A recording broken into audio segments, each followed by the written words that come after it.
Jovem Pan News. A rede da informação. Olá, muito bom dia. Seja bem-vindo ao Jornal da Manhã, segunda edição, que vai de segunda a sexta-feira, das 10 horas da manhã ao meio-dia. Nós estamos ao vivo pela rede Jovem Pan News e pelo canal do YouTube. Hoje é segunda-feira, dia 2 de setembro de 2019. O avanço da reforma da Previdência no Congresso Nacional inicia uma corrida por aposentadorias entre servidores do Poder Executivo. Em apenas 7 meses, mais de 24 mil servidores pediram o benefício, de acordo com dados do Ministério da Economia. Uma procura grande como essa por aposentadoria no serviço público só foi observada durante as discussões da reforma no governo Fernando Henrique Cardoso. A quantidade de solicitações recebidas este ano ainda deve subir em razão da existência de milhares de servidores ativos que já cumpriram os requisitos para a aposentadoria. E o Jornal da Manhã, segunda edição, traz também: Congresso Federal se prepara para instalar comissão parlamentar de inquérito das fake news. Queimadas na Amazônia crescem 196% em agosto, somando quase 31 mil focos ativos. A Argentina impõe limites ao mercado de câmbio e fixa teto de $10 mil por mês para a compra e transferência de moeda americana no país. Ataque a tiros deixa ao menos 7 mortos no estado do Texas, nos Estados Unidos. Esses e outros destaques você acompanha agora no Jornal da Manhã, segunda edição.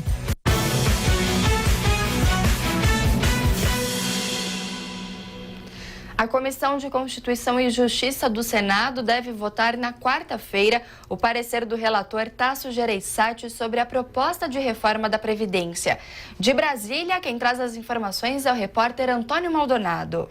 Os parlamentares membros da Comissão de Constituição e Justiça do Senado votam na quarta-feira o relatório do senador Tasso Gereissati sobre a proposta de reforma da Previdência. O parecer retira alguns pontos que estavam no texto aprovado pela Câmara dos Deputados e sugere a inclusão de outros que serão discutidos por meio de uma segunda proposta. A ideia é que a chamada PEC paralela comece a tramitar logo após o plenário aprovar a reforma em primeiro turno. Mas antes, o relatório precisa ser votado pela CCJ. É o que explica a presidente do colegiado, senadora Simone Tebet. Tem que se votar na quarta. Há um complemento de voto às 9 horas da manhã. Abro para possíveis votos em separado. Teremos pelo menos um voto em separado. Vamos fixar um prazo aí para a leitura desses votos em separados. E em seguida abrimos para discussão, encerramos a discussão e vamos para a votação. Provavelmente isso vai adentrar a tarde adentro. Acredito que a gente não consegue fechar antes das 4, 5 horas da tarde uma discussão como essa. Há um acordo entre os presidentes das duas casas do Legislativo para agilizar a tramitação e garantir que essa segunda proposta possa ser aprovada ainda neste ano. A questão é que esse combinado é apenas em relação aos procedimentos e não sobre o conteúdo da proposta, que será debatido e poderá ser, sim, alterado por deputados e senadores. Na prática, o senador Tasso Gereissati propõe 3 mudanças por meio da PEC paralela. A primeira e mais relevante delas é a possibilidade de que governadores e prefeitos apliquem as regras da nova Previdência para servidores estaduais e municipais, que é praticamente consensual e não deve gerar muita resistência. As outras duas consistem em fazer com que agroexportadores e entidades filantrópicas, com exceção aí de santas casas e institutos sociais, passem a contribuir com a Previdência. Essas propostas devem encontrar forte resistência, já que contam com grandes bancadas de apoio no Congresso Nacional. Mas o relator acredita que as medidas são justas. Nós estamos fazendo isso porque nós não achamos justo nem correto que, por exemplo, uma instituição filantrópica que não é imposto, eu repito e vou repetir novamente, não é imposto, é somente a contribuição previdenciária patronal. Ricas, riquíssimas, que cobram alto dos seus usuários, não contribuam do lado patronal para a Previdência Social, ficando isso ao encargo do subsídio dado trabalhador até o do salário mínimo. A proposta do senador Tasso Gereissati é que a contribuição dos agroexportadores seja posta em prática gradualmente ao longo de 5 anos. O valor recolhido seria na faixa de 6 bilhões de reais ao longo da próxima década. O fato é que com essas mudanças propostas pelo relator, a economia esperada com a reforma da Previdência em 10 anos subiu de 913 bilhões para 1 trilhão e 700 milhões de reais. De Brasília, Antônio Maldonado. E ainda em Brasília, o Congresso Federal se prepara para instalar a Comissão Parlamentar de Inquérito, a CPI, das fake news. Levi Guimarães. O Congresso deve instalar nesta semana a CPI mista das fake news. A comissão busca investigar a criação de perfis falsos para influenciar as eleições do ano passado, além de ataques cibernéticos. Também está entre os objetivos apurar ofensas virtuais contra autoridades, candidatos e cidadãos vulneráveis e o aliciamento de crianças para cometer crimes de ódio. A presidência e a relatoria vão ser divididas entre Câmara e Senado, como anunciou o presidente do Congresso Nacional, Davi Alcolumbre. Já houve acordo na indicação do relator da CPI da fake news e o Senado também já tem a indicação para a presidência da CPI. Na semana que vem nós faremos a instalação da Comissão Mista Parlamentar de Inquérito. O requerimento para a criação da CPI foi do deputado Alexandre Leite, do DEM. No pedido, ele afirma que as redes sociais foram inundadas por velhas estratégias políticas de difamação e de manipulação de debates políticos. Como exemplo, ele menciona a criação de robôs cibernéticos para promover ataques, espalhar desinformação e manipular o debate. A criação da comissão mista teve o apoio de diferentes partidos, mas também gerou divergências. O deputado Felipe Barros, do PSL, chegou a entrar com um mandado de segurança no Supremo Tribunal Federal para suspender a CPI. Para ele, é uma tentativa de investigar o presidente Jair Bolsonaro e os filhos. Já para o senador Humberto Costa, do PT, o colegiado precisa ir além das eleições de 2018. Que é importante para nós identificarmos a autoria, não só naquele momento da eleição, mas em outros momentos, em votações que aconteceram nesse Congresso Nacional, que todos nós fomos vítimas desse tipo de ação. A CPMI das fake news vai contar com 15 deputados e 15 senadores, atendendo à proporção dos tamanhos das bancadas em cada casa. O colegiado vai ter até 180 dias para concluir os trabalhos. De Brasília, Levi Guimarães. O presidente Jair Bolsonaro deve sancionar o projeto de lei de abuso de autoridade nos próximos dias e ainda fazer uma visita à região da Amazônia. De Brasília, Luciana Verdolim. Olha, com uma nova cirurgia prevista para a próxima semana, o presidente Jair Bolsonaro pretende agilizar as discussões de diversos assuntos, para que o afastamento do trabalho não prejudique as ações aqui do governo.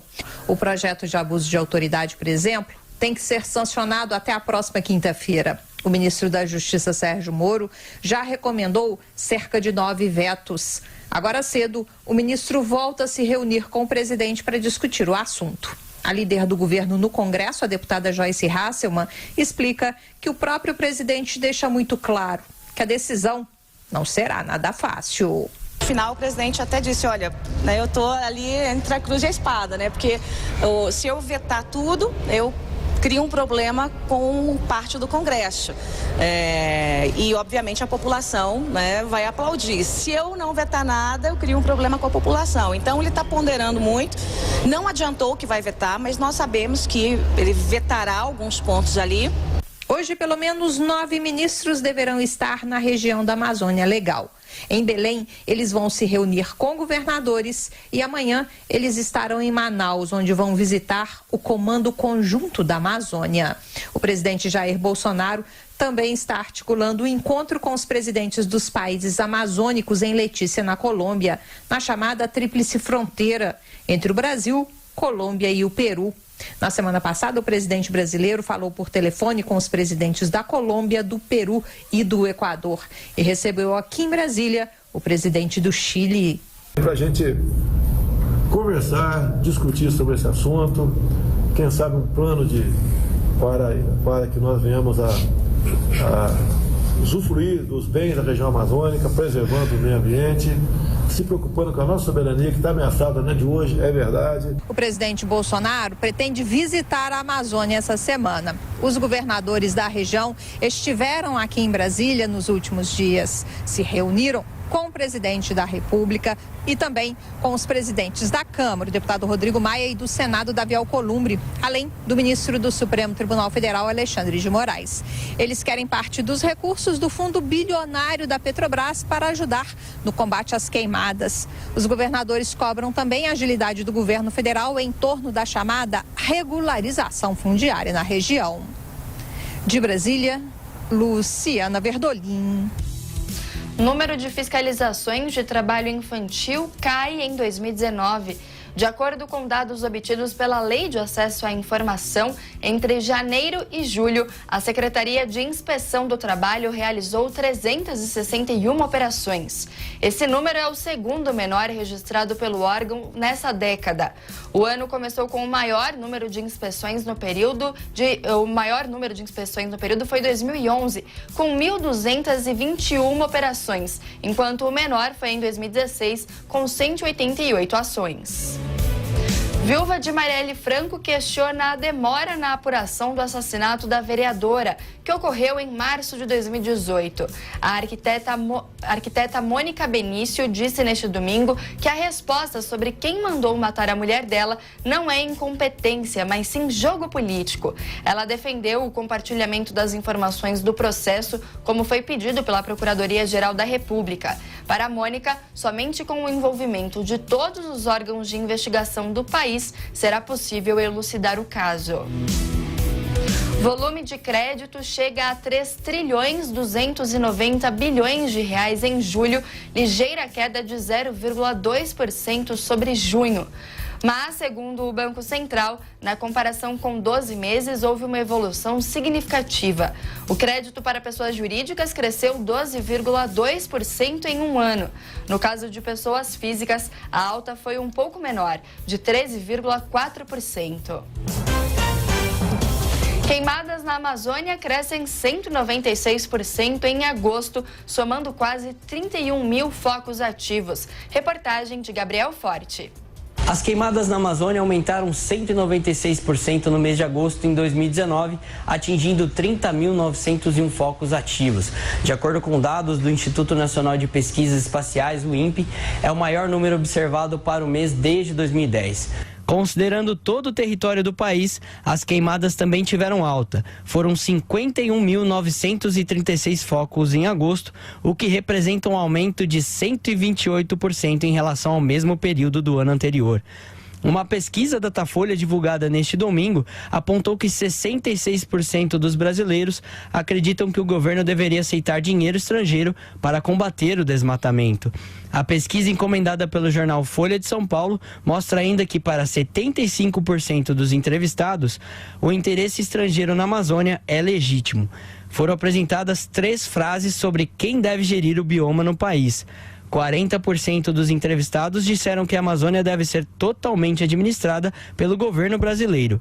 Por outro lado, 35% concorda que a gestão deve ser feita pelo Brasil, mas com a ajuda do governo e de entidades internacionais. E, por fim, 22% dos entrevistados pelo Datafolha acham que uma gestão internacional, como sugeriu Emmanuel Macron, seria uma boa ideia. Na semana passada, o presidente da França anunciou que os países do G7 doariam 20 milhões de euros para o governo brasileiro.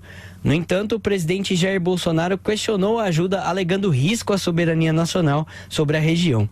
O desempenho do governo Bolsonaro no combate à devastação e às queimadas também foi avaliado. 51% acham ruim ou péssimo. A pesquisa Datafolha foi realizada entre os dias 29 e 30 de agosto e ouviu 2.878 pessoas com mais de 16 anos em 175 cidades brasileiras. E a margem de erro é de 2 pontos percentuais, para mais ou para menos.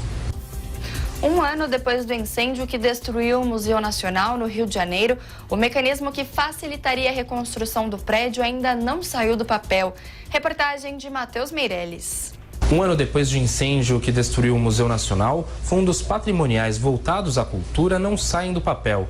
Em 2 de setembro de 2018, chamas consumiram durante 6 horas o acervo e o prédio, que foi residência da família real. A crise que se instalou devido à preservação das instituições acelerou a criação da Lei dos Fundos Patrimoniais, que foi sancionada em janeiro pelo presidente Jair Bolsonaro. Os benefícios fiscais para doações de propósito específico a projetos culturais, porém, não saíram do papel. Na semana passada, uma coalizão liderada pelo Instituto para o Desenvolvimento do Investimento Social, que reúne mais de 70 organizações, cobrou urgência do governo federal para a regulamentação dos fundos. A presidente do IDES, Paula Fabiani, explica como funciona a lei e de que forma seria a aplicação dos recursos. O incêndio do Museu Nacional certamente foi o catalisador para a aprovação da Lei dos Fundos Patrimoniais. Essa lei prevê incentivos fiscais para a cultura, ou seja, o uso da Lei Rouanet para a captação de recursos para esses fundos. O que o governo precisa fazer agora é regulamentar como é que essa lei vai funcionar, como é que as organizações vão conseguir captar usando o benefício fiscal da Lei Rouanet. E é isso que a gente foi buscar junto ao Ministério da Cidadania e à Secretaria da Cultura. Paula Fabiani ressalta que a mudança de governo comprometeu a regulamentação da Lei dos Fundos Patrimoniais, mas que a atual gestão federal se comprometeu a dar andamento à agenda. No Museu Nacional, os trabalhos de recuperação da estrutura e do acervo seguem em ritmo acelerado. A expectativa da Universidade Federal do Rio de Janeiro, que administra a instituição, é de abrir para visitantes algumas salas do Palácio já em 2022. A devolução do museu restaurado está prevista para 2025. Agora são 10h20. Vamos até o Rio de Janeiro conversar ao vivo com o repórter Rodrigo Viga. Viga, bom dia para você. A polícia prendeu hoje a mulher do traficante Celcinho da Vila Vintém. É isso mesmo? Quais são as informações que você tem sobre esse caso? Tudo tranquilo, né? Pois bem, para quem não sabe, o Celcinho da Vila Vintém, ele é fundador de uma das grandes facções criminosas aqui do Rio de Janeiro. Não é a maior de todas, mas é uma bastante atuante, bastante relevante, que está presente em várias comunidades aqui do Rio de Janeiro. O Celcinho da Vila Vintém já foi preso há muito tempo. Ele, no momento, está detido no complexo de Bangu, na zona oeste da capital. E, ao ser preso, deixou como sucessora, né, a sua própria esposa, a Deise Mara, conhecida como Deise da Vila Vintém, de 56 anos de idade. A polícia usou até um caveirão, um veículo blindado, para conseguir prender a Deise Mara, ela que vinha sucedendo o marido ali no tráfico de drogas na Vila Vintém.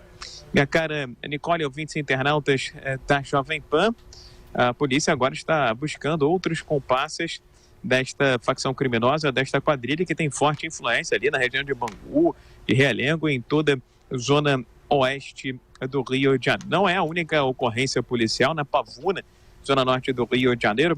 Bandidos armados passaram de carro atirando contra uma viatura da Polícia Militar que estava parada. Por sorte, o agente de segurança estava fora da viatura, fora do carro da PM. Se tivesse dentro, fatalmente teria morrido, porque foram muitos, mas muitos disparos que atingiram o carro do policial militar na periferia, no bairro da Pavuna, na zona norte da capital. Agora há pouco, houve relatos, viu, de que um homem vestido com roupa de gari da Conlurb, a Conlurb é a companhia de limpeza urbana aqui do Rio de Janeiro, estaria assaltando pedestres, viu, minha cara Nicole, ouvintes internautas da Jovem Pan, no bairro de Copacabana. Não é a primeira vez, diga-se de passagem, que isso acontece com alguém se passando por gari da companhia de limpeza urbana do Rio de Janeiro para praticar assaltos, para praticar crimes aqui no Rio de Janeiro. Nicole, ouvintes internautas da Jovem Pan, tem uma polêmica danada no ar, viu? Porque em Araruama, cidade da região dos Lagos, a prefeitura local está autorizando que guardas municipais saiam de seus quartéis com armas de fogo e tenham o chamado poder de polícia. Aqui em Niterói, na região metropolitana, já havia essa autorização, mas há questionamentos aí de alguns especialistas com relação à qualificação, o preparo e o que diz a lei sobre o uso de armas de fogo por parte dos agentes da Guarda Municipal, no caso aí da cidade de Araruama, na região dos Lagos do Rio de Janeiro. E, Nicole, a vida não está fácil para ninguém, né? Está todo mundo contando as moedas, não é isso, Nicole? Pois bem, a notícia de que o Tribunal Regional Federal da 2ª Região, que não teve aí um bom desempenho numa pesquisa feita recentemente pelo Conselho Nacional de Justiça, estaria gastando R$500 milhão, R$500 mil, para comprar 2 veículos, provavelmente blindados, para servirem o presidente da Casa, do Tribunal Regional Federal da 2ª Região. Está todo mundo aqui estupefado, muita gente está incomodada, visto que faltam recursos nas 3 esferas de governo e muita gente se perguntando se realmente haveria a necessidade de fazer um desembolso dessa ordem de R$500 mil para a compra de 2 veículos blindados para servirem o presidente do Tribunal de Justiça Federal, Tribunal Regional Federal da 2ª Região. Tem muita gente dizendo por aqui, vi alguns críticos dizendo que a turma do judiciário nem sempre vive no mesmo mundo de outros mortais como nós, viu, minha cara Nicole? É verdade, Viga, tá certo. Mais algum destaque aí do Rio de Janeiro? Tem sim, sempre nós temos destaque aqui nas mais diversas esferas, né? Tem um detalhe também que está chamando bastante a atenção, é que o prefeito Marcelo Crivella está dando posse nesta segunda-feira ao seu novo secretário de Cultura, o Alexandre Conder, que é um advogado de um pouco mais de 40 anos de idade, mas ele é do DEM, é do Democratas. E seria um sinal de que o Democratas vai se aproximar do prefeito Marcelo Crivella, já nessa prévia eleitoral para as eleições de 2020. Marcelo Crivella já está se movimentando, já está se mexendo, apesar da gestão muito criticada, muito questionada. Ele se aproxima do governador Wilson Witzel, agora do Democratas, do presidente da Câmara dos Deputados, Rodrigo Maia, que também está aqui no Rio de Janeiro, logo mais faz uma palestra aqui na cidade, mas com o intuito de buscar a reeleição em 2020. Tem muita gente que duvida, mas eleição é igual cabeça de camarão, né? Quando se abre, pode sair de tudo ali, né? Ou barriga de bode. Quando se abre, você encontra cada surpresa, né, minha cara Nicole? Tá certo, Viga. Obrigada pelas informações. Boa semana para você. Para todos nós. Vamos saber agora como fica a previsão do tempo em todo o país com Heloísa Pereira. O mês de setembro começou com o avanço de uma frente fria pelo centro-sul do país. Ao longo desta segunda-feira, o sistema ainda influencia nas condições de tempo, principalmente entre o norte de Santa Catarina, Paraná e o estado de São Paulo, onde provoca pancadas de chuva de forma isolada e com maior acumulado, principalmente em áreas litorâneas. Por outro lado, o Rio Grande do Sul, que registrou temporais no fim de semana, volta a ter condição de tempo firme, só que temperaturas bastante baixas. No extremo norte do país também tem previsão de chuva e ela estará associada à combinação de umidade e calor. Apesar disso, as chuvas que alcançarem áreas entre Rondônia e o Acre ocorrem de forma muito pontual e isolada e sem grande volume. Por isso, ainda há risco para a ocorrência de queimadas nestas áreas. E o risco é ainda mais alto entre áreas do estado de Mato Grosso, Tocantins e interior do Nordeste, onde não há previsão de chuva e não registramos nenhuma instabilidade há mais de 100 dias. Durante as primeiras horas desta segunda-feira, o friozinho passou a ganhar mais força no centro-sul. E agora à tarde, a máxima não ultrapassa os 18 graus entre Porto Alegre e a região de Florianópolis. Por outro lado, em Belo Horizonte faz 33 graus, em Palmas 38 e em Cuiabá também 38 graus. Na capital paulista e região metropolitana, com o tempo mais instável, as temperaturas não passam dos 23 na capital, faz 26 em Francisco Morato e 25 na região de Santa Isabel. Em Campinas, por conta das instabilidades, as temperaturas também ficam mais amenas, em torno de 25. No extremo oeste paulista, o calor continua e na região de Jales, os termômetros marcam pelo menos 31 graus durante esta segunda-feira. Na terça-feira, a tendência é de que a frente fria continue seu avanço pela costa do Sudeste e as temperaturas sigam baixas na maior parte da faixa leste paulista. A mínima prevista é de 16, a máxima fica em torno de 23 graus. A chuva já deve perder força a partir do final da quarta-feira e as temperaturas ainda vão ficar mais baixas durante os próximos dias. Heloísa Pereira, da Somar Meteorologia. Quer saber mais sobre o tempo e o clima em sua cidade e em todo o Brasil? Então acesse tempoagora.com.br. Agora é com vocês nos estúdios da Jovem Pan. 10 horas e 29 minutos, o Jornal da Manhã, segunda edição, vai para um rápido intervalo. Até já! Jovem Pan News. Muitos consumidores que devem não aguentam o número de ligações, não aguentam o número de mensagens por aplicativos, não aguentam o número de mensagens SMS de cobrança. Existe até casos de cobrança em redes sociais. O consumidor ele tem o direito de ser cobrado. Por que o consumidor tem o direito de ser cobrado? Se ele não é cobrado e esquece de pagar o boleto no prazo, quando ele for pagar, ele vai ter juros e vai ter encargos decorrentes aí desse atraso. Então, ele tem o direito de ser cobrado para pagar apenas aquilo que ele deve sem juros e sem multa. O fornecedor ele também tem o direito de cobrar, mas essa cobrança ela não pode ser o que a gente chama de cobrança vexatória. Antigamente, os credores iam com bandinha de música cobrar os devedores para expô-los a ridículo, para fazer com que eles se sentissem com vergonha, para que eles fossem lá e pagassem as suas dívidas. Hoje, esse tipo de cobrança vexatória está terminantemente proibido. A cobrança ela tem que recair necessariamente na pessoa do consumidor, não pode cobrar para a esposa, não pode cobrar para o filho, não pode cobrar para a sogra e não pode recair, por exemplo, no chefe. Às vezes liga para a empresa, não pode cobrar no chefe. E essa cobrança não pode nunca expor ao ridículo e tem limite de ligações. O consumidor não pode ficar o dia inteiro recebendo ligações, recebendo cobranças, porque isso é abuso de direito por parte da empresa.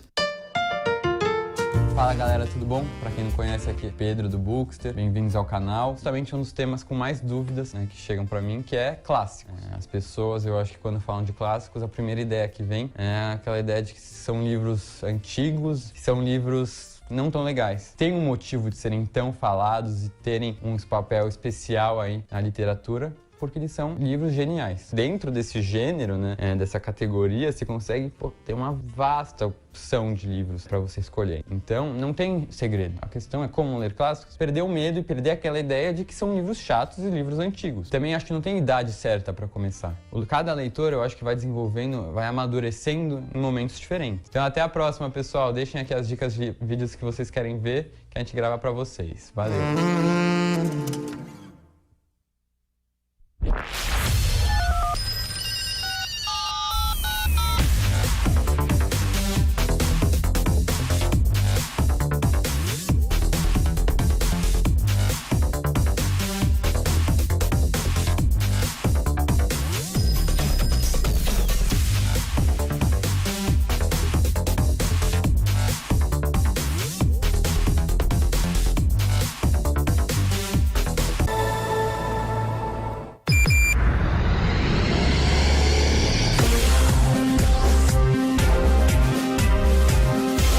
Esta é a Jovem Pan News, a rede da informação. Estamos de volta com o Jornal da Manhã, segunda edição. Agora são 10 horas e 32 minutos. No último dia da campanha de vacinação contra o sarampo, muitas unidades básicas de saúde permaneceram fechadas em São Paulo. Quem conta os detalhes é a repórter Marcela Raal. Quem saiu correndo para se vacinar contra o sarampo no sábado, último dia da campanha de vacinação em São Paulo, deu de cara com a porta fechada nessa UBS na Bela Vista, região central. Em pleno surto da doença em São Paulo, com mais de 2.400 casos, apenas 80 postos de saúde dos 456 disponíveis estiveram abertos na reta final da campanha, ou seja, menos de 20%. A informação é da Secretaria Municipal de Saúde. A nossa reportagem viu crianças, jovens e idosos indo ao UBS Nossa Senhora do Brasil, mas que não puderam ser atendidos. A aposentada Judite de Andrade, que esteve por lá, diz que está preocupada e foi se informar sobre a vacina. Como eu já tenho a idade de 63 anos, né? Então eu gostaria de saber se eu posso tomar ou não, né?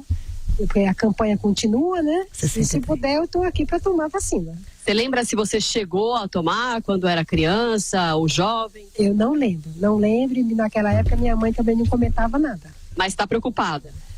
Preocupada sim, né? Porque hoje em dia não tem idade para doença, né? Mas, segundo a Secretaria de Saúde, as pessoas que não tiverem tomado a vacina ainda podem se imunizar.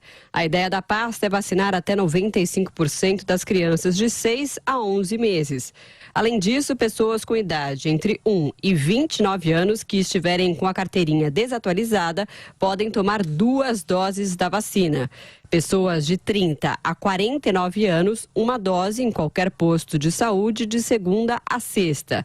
Adultos com mais de 49 anos não precisam se vacinar. Ao todo, 3 pessoas já morreram em decorrência da doença neste ano em São Paulo. O governador de São Paulo, João Dória, e o presidente Jair Bolsonaro voltaram a trocar farpas neste final de semana. Reportagem de Vitória Bel.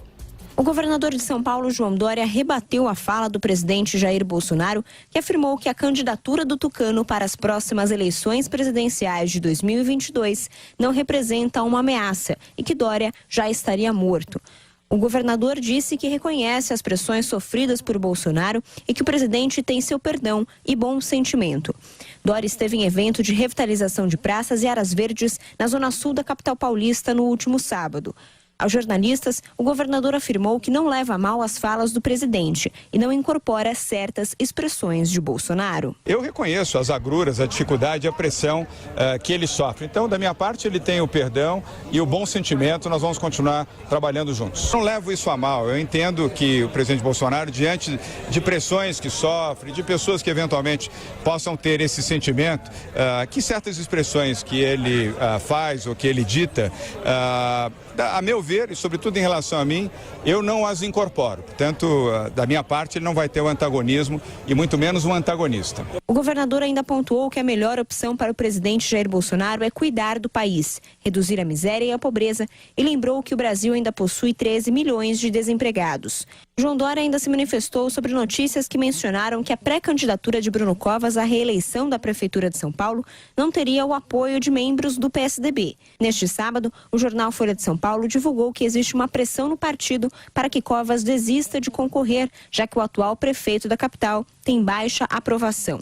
O governador de São Paulo e liderança do partido disse que o PSDB está unido em torno de Bruno Covas. Desconheço se há alguma ala do PSDB que tem esse sentimento e parece muito mais promovido por pessoas fora do PSDB do que no PSDB. No PSDB eu não conheço ninguém que tenha esta opinião e que trabalhe nesse sentido de não ter o Bruno Covas como nosso candidato a prefeito de São Paulo. Mas o Bruno é o candidato do PSDB, é o meu candidato, não há nenhuma dúvida disso. O PSDB de São Paulo está unido em torno do Bruno Covas, tanto no diretório municipal como na executiva estadual. Essa notícia não partiu do PSDB. Questionado se a possível candidatura da deputada federal Joyce Hasselmann do PSL à prefeitura representaria uma ameaça para Covas, Dória desconversou e disse que a deputada é sua amiga. O governador participou no último sábado da entrega da primeira área verde revitalizada pelo programa São Paulo Mais Bonito. O espaço foi recuperado com o apoio da Sabesp e fica na Praça Santos Coimbra, no Morumbi. Ao todo, serão 200 áreas verdes revitalizadas na capital. A iniciativa deve ser ampliada para outras regiões metropolitanas do estado.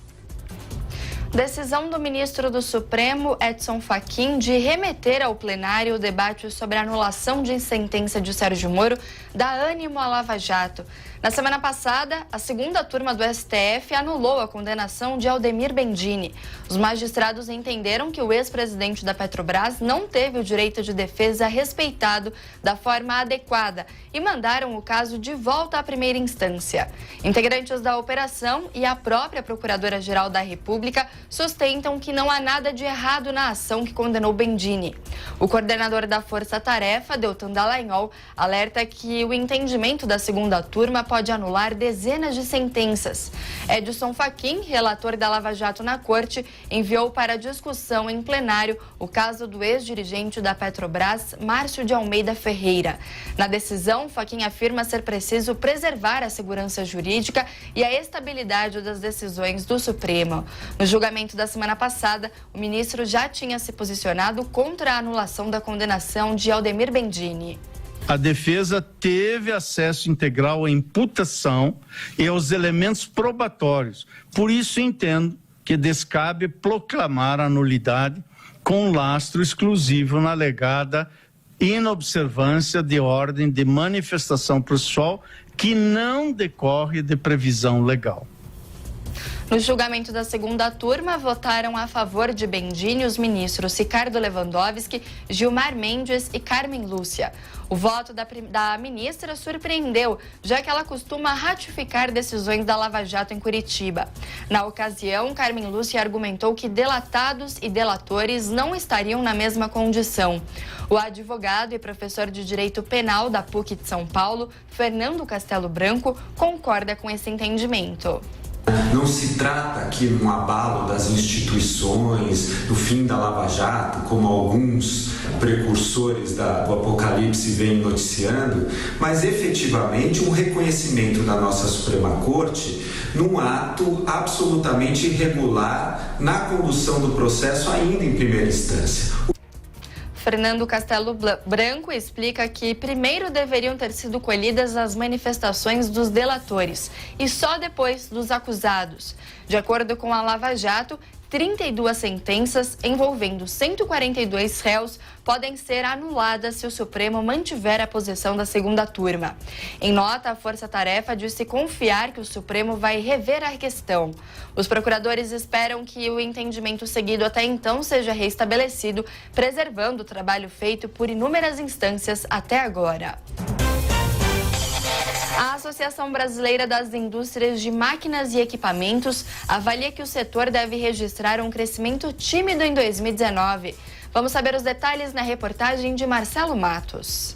A indústria que garantiu o PIBinho, alta de 0,4% no segundo semestre no Produto Interno Bruto e evitou uma recessão técnica, avalia que o crescimento econômico ficará mesmo aquém das expectativas iniciais para 2019. O presidente da BIMAC, João Carlos Marquesan, revisou para baixo a atividade do setor de máquinas e equipamentos e avalia as ações da equipe econômica do governo Bolsonaro. Há uma expectativa muito grande com a reforma da Previdência, a reforma tributária, essa medida provisória que foi aprovada da liberdade econômica, que isso aí são fatores que vão impulsionar o crescimento, mas mais a médio prazo. O momento agora é muito importante que continuem essa expectativa para que as coisas voltem ao seu rumo. Hoje, nós estamos aí aprontando um crescimento de 2,4% em relação ao ano anterior, que é um crescimento ainda, vamos dizer, tímido em relação ao que vinha no começo do ano, né? Mas a expectativa é que as coisas comecem a tomar um rumo agora novamente e o consumo volte a aumentar e a indústria volte a investir mais e crescer. A alta no segundo trimestre foi puxada pela indústria, 0,7%, e serviços, 0,3%. Na comparação com o igual período de 2018, o PIB subiu 1% no segundo trimestre. A Argentina impõe limites ao mercado de câmbio e fixa teto de $10 mil por mês para compra e transferência de moeda americana no país. Larissa Coelho. O governo da Argentina autorizou o Banco Central a impor limites no mercado de câmbio do país. A partir de hoje, será fixado um teto de $10 mil por mês para compra e transferência da moeda norte-americana por pessoas físicas. As empresas não sofrerão restrições para importação ou pagamento de dívidas no vencimento, mas não poderão comprar dólares para manter em tesouraria.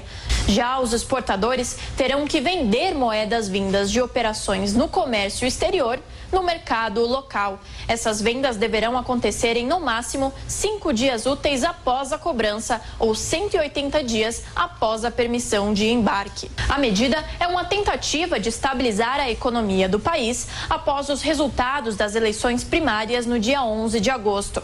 Na ocasião, o atual presidente Maurício Macri foi derrotado pelo candidato peronista de centro-esquerda, Alberto Fernandes. O resultado causou temores no mercado sobre um possível retorno às políticas intervencionistas da ex-presidente Cristina Kirchner. Além disso, o anúncio de um plano para alongar a dívida externa argentina também repercutiu nos mercados e ocasionou no rebaixamento da nota do país por agências de risco.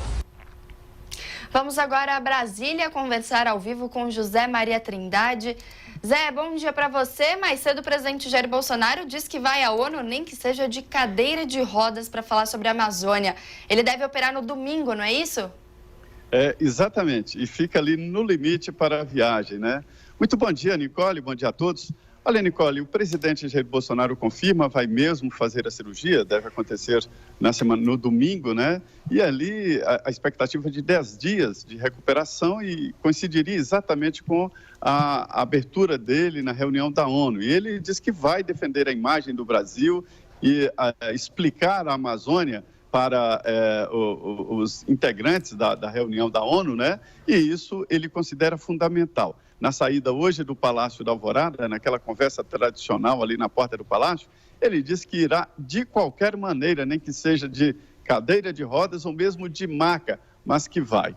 Agora, com essa decisão do presidente de se afastar ali, expectativa de 10 dias, né? Durante essa semana ele deve limpar ali parte do que está sobre a sua mesa, entre elas a sanção ao projeto aprovado no Congresso que regulamenta o abuso de autoridade, viu? E qual deve ser a expectativa, Zé? Já tem aí alguma menção ao que deve ser vetado ou não desse projeto? Pois é, o presidente está neste momento em reunião com o ministro da Justiça, Sérgio Moro, e conversando exatamente sobre isso. O ministro Sérgio Moro sugeriu ali vários vetos, né, 11 vetos. Já existe uma decisão de vetar parcialmente, ou seja, não vetar integralmente o projeto. Politicamente, se diz o seguinte, que o presidente Jair Bolsonaro vai acatar algumas sugestões do ministro Sérgio Moro, mas deixar para o Congresso Nacional dar a palavra final. Deputados e senadores, Nicole, defendem mesmo esse projeto de combate ao abuso de autoridade. É preciso saber até onde questionarem a decisão do governo, do presidente. E Zé, o presidente também está entre a cruz e a espada, né? Se referindo aí a uma frase que a gente costuma falar nessa indecisão. Afinal de contas, a gente teve aquelas manifestações no domingo passado, não ontem, no anterior, da população pedindo esse veto à lei de abuso de autoridade, mas também tem o Congresso Nacional que, enfim, aprovou esse projeto e que tem aí essa expectativa em relação a ele, né? E não é difícil derrubar um veto. Maioria absoluta, um quórum qualificado. 41 votos no Senado e depois 257 votos na Câmara dos Deputados. Existem alguns pontos ali que dividem até a bancada governista. Entre elas está a punição para o juiz que decretar uma prisão devidamente ilegal. O grande debate é que juízes e integrantes do Ministério Público dizem que isso produz um risco jurídico muito grande.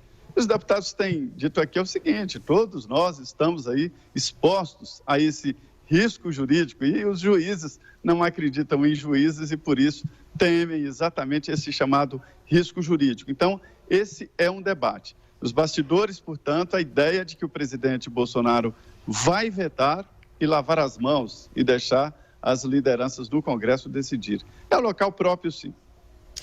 Zé, e hoje também saiu a nova pesquisa do Instituto Datafolha a respeito da aprovação e reprovação do presidente Jair Bolsonaro.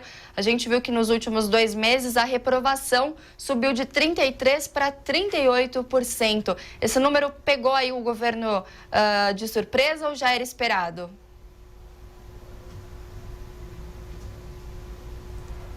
Zé Maria, ainda está conosco, ainda consegue nos ouvir? A gente falava então agora com Zé Maria Trindade a respeito da pesquisa Datafolha que saiu nessa segunda-feira, que foi divulgada hoje pelo jornal Folha de São Paulo, que trata a respeito da aprovação e da reprovação do governo do presidente Jair Bolsonaro. A gente volta a falar em instantes com Zé Maria Trindade.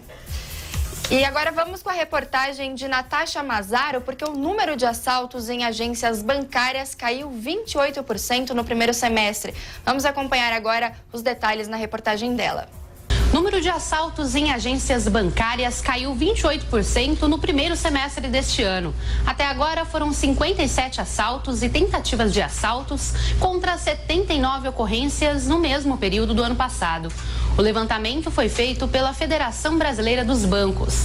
As ocorrências vêm diminuindo desde 2000, quando foram registrados 1.903 assaltos. Para o diretor de negócios e operações da Febraban, Leandro Vilain, o resultado é fruto de estratégias adotadas nos últimos anos. Esse é uma redução bastante significativa que foi fruto de um trabalho de investimento na parte de eletrônica, na parte de monitoramento eletrônico, monitoramento remoto, associado a uma parceria com as polícias civis de cada estado. A investigação tem feito um trabalho relevante na prisão e investigação dessas quadrilhas que estão envolvidas em assalto a banco. O crescimento de quadrilhas especializadas em crimes como explosão de caixas eletrônicos levou o setor bancário a reforçar o investimento em segurança para 9 bilhões de reais ao ano. O diretor de negócios e operações da Febraban, Leandro Vilain, ressalta que o uso da tecnologia é parte fundamental desse processo. Não é como a gente ficar monitorando 21 mil agências se não tiver auxílio dos sistemas de inteligência e dos vídeos de monitoramento e acesso remoto às agências bancárias. Leandro Vilain destaca que diversos programas e algoritmos estão sendo testados em agências bancárias para trazer mais eficiência no monitoramento à distância. O número de ataques a caixas eletrônicos neste ano também reduziu 43% comparado com 2018. No Rio de Janeiro, a obrigatoriedade da contratação de professores para academias que funcionam em condomínios está irritando moradores e deve parar na justiça. Vamos saber mais informações com o repórter Daniel Lian. Uma lei estadual no Rio de Janeiro que obriga a contratação de um professor para academias que funcionam dentro de condomínios permanece gerando muita polêmica. Dezenas estão fechando as portas. A consequência é um aumento expressivo do sedentarismo, que é a quarta maior causa de mortes no mundo. O presidente da Comissão de Direito Imobiliário da OAB Niterói, Marcelo Funes, enfatiza que a lei é inconstitucional, porque fere o direito de propriedade. A atual lei ela é inconstitucional no sentido que ela está invadindo meu direito de propriedade, entendeu? Então isso tem que ficar decidido pelo condomínio, não por uma imposição estatal. E isso facilmente será derrubado na justiça. Marcelo Costa é um profissional da área e indica que a lei é danosa tanto para aqueles que atuam no setor quanto para os habitantes. Um espaço no qual profissionais de educação física trabalhavam com personal, com pequenas aulas coletivas e recebiam por isso, os condomínios estão sendo onerados com essa lei, sendo obrigados a colocar o responsável técnico. Isso está fazendo com que o condomínio opte por fechar esse espaço e isso está diminuindo a área de atuação do profissional. Consequentemente, se eu estou fechando espaços de prática, eu estou contribuindo para uma conduta mais sedentária. Com esta legislação, praticar esporte pode se transformar em uma dor de cabeça. O deputado estadual pelo Novo, Alexandre Freitas, que reivindica a derrubada da lei, destaca que a matéria é resultado de um lobby feito pelo Conselho Regional de Educação Física. Na verdade, a gente sabe muito bem que isso foi um lobby feito pelo CREF, como é de costume dentro dos parlamentos, você ter grupos de pressão fazendo lobby para alguma coisa que seja do seu interesse. E essa lei é mais um exemplo disso. O argumento dela é que você vai proteger a saúde dos condôminos. Só que o resultado não é esse, a real intenção não é essa. A real intenção é criar um valor a uma determinada profissão, quando muitas das vezes as pessoas não enxergam esse valor.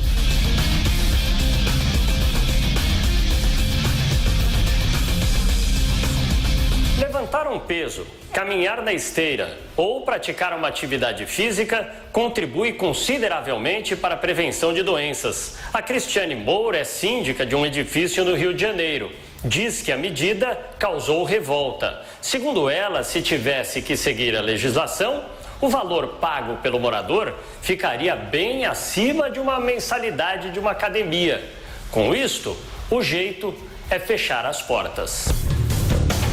Isso causou grande revolta porque isso no orçamento do condomínio acaba sendo às vezes mais caro do que eles pagarem uma mensalidade numa academia. Então ficou uma coisa inviável.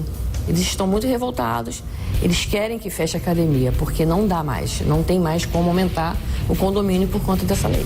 Já o deputado Renan Ferreirinha, do PSB, afirma que a lei é de difícil fiscalização e acrescenta que burocratiza a atividade. Não existe diferença em você praticar esporte, praticar uma atividade física no seu apartamento, na rua ou numa academia do seu prédio. Por isso que esse PL, esse projeto de lei, não faz sentido de perdurar. Não faz sentido a gente colocar algo que é muito difícil de você fiscalizar e que carece muito da sua matéria original. Então a gente tem que ir contra a qualquer coisa que aumente custo e burocracia com uma prática de atividade que é tão pouco realizada no nosso país e no nosso estado especial. Ter um profissional de educação física no local não sai por menos de R$6 mil por mês. A lei passou a valer no início do ano. Quem a desrespeita está sujeito a uma multa de R$ 3.600 emitida pelo CREF. O fato é que o país necessita de uma expressiva democratização da atividade física e não de um estímulo ao sedentarismo. Relator da Lei de Abuso de Autoridade diz que vai intensificar trabalhos para reverter possíveis vetos presidenciais. O deputado federal Ricardo Barros, do Progressistas do Paraná, revelou ao jornal O Globo que pelo menos 4 pontos não deveriam ser retirados do projeto. Dentre eles, o parlamentar destaca a condenação por uso de prova ilícita e por negar às partes acesso aos autos. Na última semana, Jair Bolsonaro declarou que pretende vetar pontos do projeto, como o artigo que proíbe o uso de algemas quando o preso não oferecer resistência. Dados do IBGE mostram que quase metade dos jovens negros do sexo masculino não concluíram o ensino médio em 2018. O abandono escolar é um desafio no país, especialmente entre a população negra, onde 44% dos alunos entre 19 e 24 anos não conseguem chegar ao ensino superior. Entre os jovens brancos, homens da mesma faixa etária, a evasão escolar ainda na educação básica é mais baixa e chega a 1/3.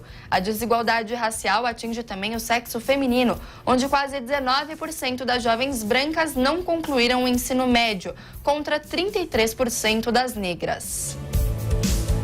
A operação do Exército termina com 8 presos em Rondônia. A ação deste domingo tinha como objetivo combater crimes ambientais e as queimadas na floresta amazônica. Os militares apreenderam um caminhão, 5 motocicletas, uma motosserra e armas de fogo. A operação, que conta com a participação de mais de 200 agentes, deve seguir nos próximos dias em Rondônia. Agora são 10 horas e 56 minutos e o Jornal da Manhã, segunda edição, volta em instantes com mais notícias dessa segunda-feira. Até já! Jovem Pan News.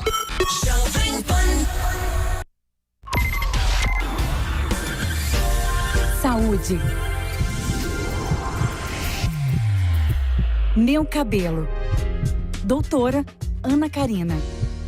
Oi, gente, nós vamos falar hoje dos tais temidos cabelos brancos que mexem tanto com as mulheres e hoje com os homens também. Afinal de contas, quando os cabelos brancos aparecem, existe maneira eficaz de preveni-los ou de tratá-los? A verdade é a seguinte, eles começam a aparecer em torno dos 28 anos de idade nas mulheres e em torno dos 32 nos homens, tá? Essa é a idade média que o cabelo branco começa a acontecer. Dá para tratar depois que ele já ficou branco? Não. Infelizmente, a resposta é negativa, a gente não consegue tratar depois que eles já estão brancos. Mas enquanto eles ainda não estão, há possibilidade de prevenção? Sim. Lançaram produtos novos hoje no mercado europeu com base antioxidante. São peptídeos que inibem a ação do envelhecimento, que mata a melanina, a qual é responsável pela coloração dos cabelos, tá? Esses antioxidantes anti-envelhecimentos do cabelo são de ação preventiva. Eles são tópicos, orais, ou seja, de aplicar no couro cabeludo, de tomar, de consumir por boca.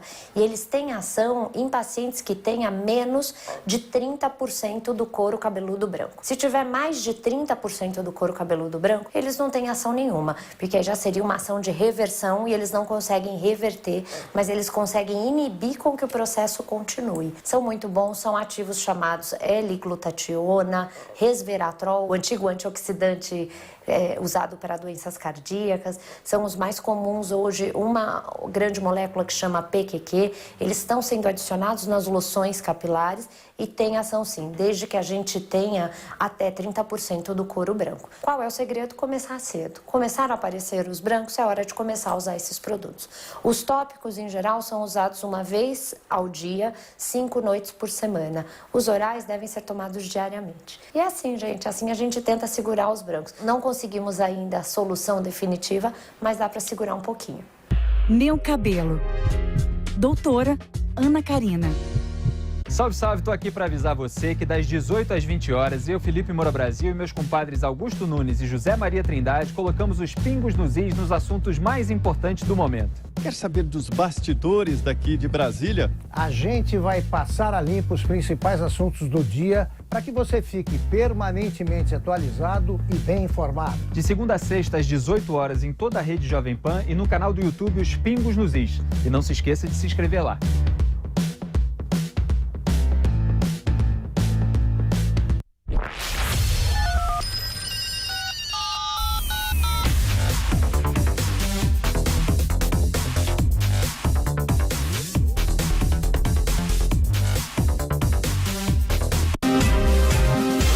Esta é a Jovem Pan News.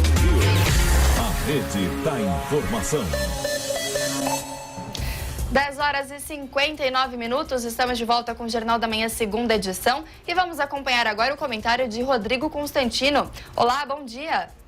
Bom dia. Um grupo de políticos, economistas e representantes de movimentos de renovação organizou um discurso e ações para a construção de uma alternativa de centro no persistente cenário polarizado da política nacional. A defesa de uma agenda liberal na economia e, ao mesmo tempo, progressista na área social vem sendo reiterada por nomes como o economista e ex-presidente do Banco Central, Armínio Fraga, e líderes políticos como o ex-governador do Espírito Santo, Paulo Hartung, e o presidente do Cidadania, Roberto Freire. Como na tentativa frustrada de lançar um outsider na disputa presidencial do ano passado, esta articulação tem como peça central o apresentador Luciano Huck. É o que mostra uma reportagem do Estadão neste domingo. Vejo com bons olhos essa articulação. Toda democracia precisa de pluralidade de ideias e há um espaço legítimo a ser ocupado por uma esquerda mais civilizada, moderna, que não rejeite as vantagens do capitalismo liberal, ainda que pregue bandeiras sociais mais progressistas.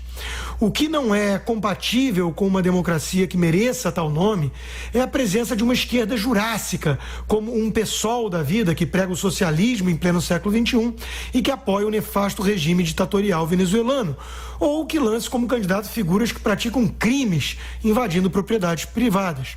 Ou então, claro, uma quadrilha criminosa disfarçada de partido político, como o caso do PT. Há espaço para uma esquerda mais moderna e civilizada, portanto, e é natural que ele seja ocupado nesse vácuo deixado pela polarização excessiva da nossa política, como o petismo de um lado representando a esquerda e o bolsonarismo do outro representando, entre aspas, a direita. Também há um vácuo a ser preenchido, vale dizer, por um liberalismo de viés mais conservador, que rejeite os excessos do bolsonarismo com sua postura tribal, o seu nacional-populismo de tom autoritário e intransigente.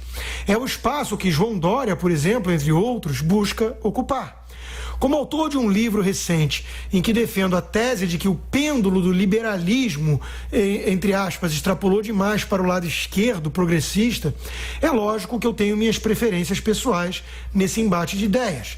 Mas, acima de tudo, eu acho saudável a própria pluralidade em si e, mais do que qualquer coisa, um desejo genuíno de se abrir um diálogo, debater ideias, em vez de demonizar o adversário político, tratado como inimigo mortal com base em suas supostas intenções malignas. Há divergências legítimas e salutares em jogo, e é o tribalismo fanático, a postura de seita ideológica de dono da razão, à esquerda ou à direita, que precisa ser combatido e derrotado, para o bem de todos e do país.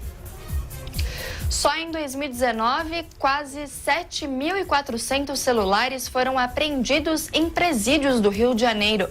Vamos à capital fluminense com o repórter Rodrigo Viga. Um número simplesmente impressionante de aparelhos celulares já foi recolhido dos presídios do Rio de Janeiro com detentos do sistema carcerário neste ano de 2019. Um número que, inclusive, supera as apreensões de todo o ano de 2018. Segundo dados da Secretaria de Administração Penitenciária, aproximadamente 7.400 aparelhos celulares já foram recolhidos de celas, de presídios e cadeias de todo o estado do Rio de Janeiro. Precisamente, 7.322 celulares. Obviamente, material proibido, ilegal, dentro das cadeias. Esse montante supera as apreensões de todo o ano passado, quando o Rio de Janeiro estava sob intervenção dos militares. Foram apreendidos em 2018, nas cadeias e presídios do Rio de Janeiro, 5.076 aparelhos celulares. O governador do estado, Wilson Witzel, pediu à Secretaria de Administração Penitenciária uma fiscalização cada vez mais rigorosa no acesso, na entrada de visitas nos presídios do sistema carcerário do Rio de Janeiro.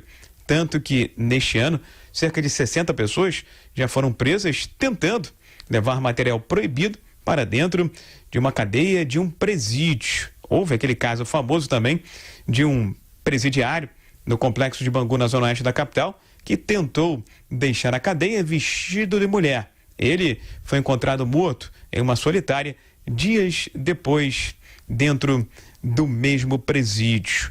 Esse cerco, essa fiscalização mais rigorosa, vale até mesmo para os agentes penitenciários. Somente neste ano de 2019, 13 agentes já foram detidos quando tentavam entrar no sistema carcerário com algum material irregular e ilegal. A última prisão aconteceu na sexta-feira passada. Um agente penitenciário tentou entrar em um presídio do complexo de Bangu, na Zona Oeste, com mais de 300 gramas de drogas. Para ajudar nesta fiscalização, neste monitoramento, a Secretaria de Administração Penitenciária também já está utilizando 3 drones, especialmente no complexo de Bangu do Rio. Rodrigo Viga. A Comissão de Constituição e Justiça do Senado deve votar na quarta-feira o parecer do relator Tasso Gereissati sobre a proposta de reforma da Previdência. Mais cedo, no Jornal da Manhã, a senadora Simone Tebet falou sobre a expectativa da votação. Vamos acompanhar. O senador Tasso Gereissati já leu o relatório, nós demos vista automática coletiva e na quarta-feira começamos a discussão e votação na CCJ. Pelo regimento, qualquer senador pode apresentar voto em separado, então nós vamos começar um pouco mais cedo a sessão, vamos estabelecer um prazo razoável para a leitura desses votos, vai depender de quantos votos terão, a princípio 1 com certeza, e a partir daí começam as discussões. Qualquer senador, independente de fazer parte da comissão, pode participar do debate, normalmente um prazo de 10 minutos para se manifestar, e isso provavelmente por conta disso vai tarde adentro, e encerrada a discussão nós vamos para voto. Normalmente o voto de uma PEC ele é simbólico na CCJ, mas qualquer parlamentar pode pedir verificação, consequentemente nós abrimos o painel que em 3, 4 minutos nós teremos o resultado. Vera Magalhães. Senadora, bom dia. O relatório do senador Tasso fez poucas mudanças ao texto, algumas supressões que acabam resultando na perda de poucos bilhões aí de reais, mas as principais mudanças vão ficar para a PEC paralela. Eu queria saber da senhora se já existe um acordo para a tramitação dessa PEC, se a senhora acha que ela vai ficar por muito tempo dormitando ali nos escaninhos do Senado. Na realidade, as alterações do relatório dão mais ou menos um impacto de 3 bilhões por ano. Em 10 anos seriam 30 bilhões dentro de uma PEC de quase 1 trilhão. Isso realmente é irrisório perto da justiça dessas alterações, especialmente no caso BPC, né, para permanecer como são as regras atuais, e pensão por morte. Em relação à PEC paralela, é importante lembrar que ela ainda não existe. O que o senador fez no seu relatório foi fazer sugestões. Ele, em tendo recebido centenas de emendas, ele destacou algumas e disse, olha, essas realmente são emendas importantes e, se houver interesse dos parlamentares, poderia ser tramitada numa PEC paralela, numa outra emenda, com projeto de emenda constitucional, para não prejudicar o calendário do texto principal. Então, no plenário, e apenas no plenário, não agora, quando aprovarmos em segundo turno o texto principal, é que pode haver uma apresentação, também entre a primeira e a segunda também daria, uma apresentação de uma PEC, um projeto de emenda constitucional com essas alterações, que tem todo o trâmite da principal.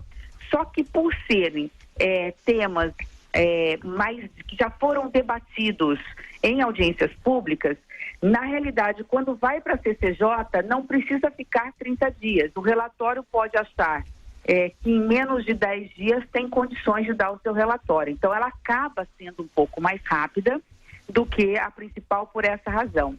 E até onde eu sei, há um acordo com o presidente da Câmara de que, se essa PEC paralela for aprovada no Senado, teria uma tramitação também célere na Câmara, em função de estar pensando em incluir na PEC paralela os estados e municípios.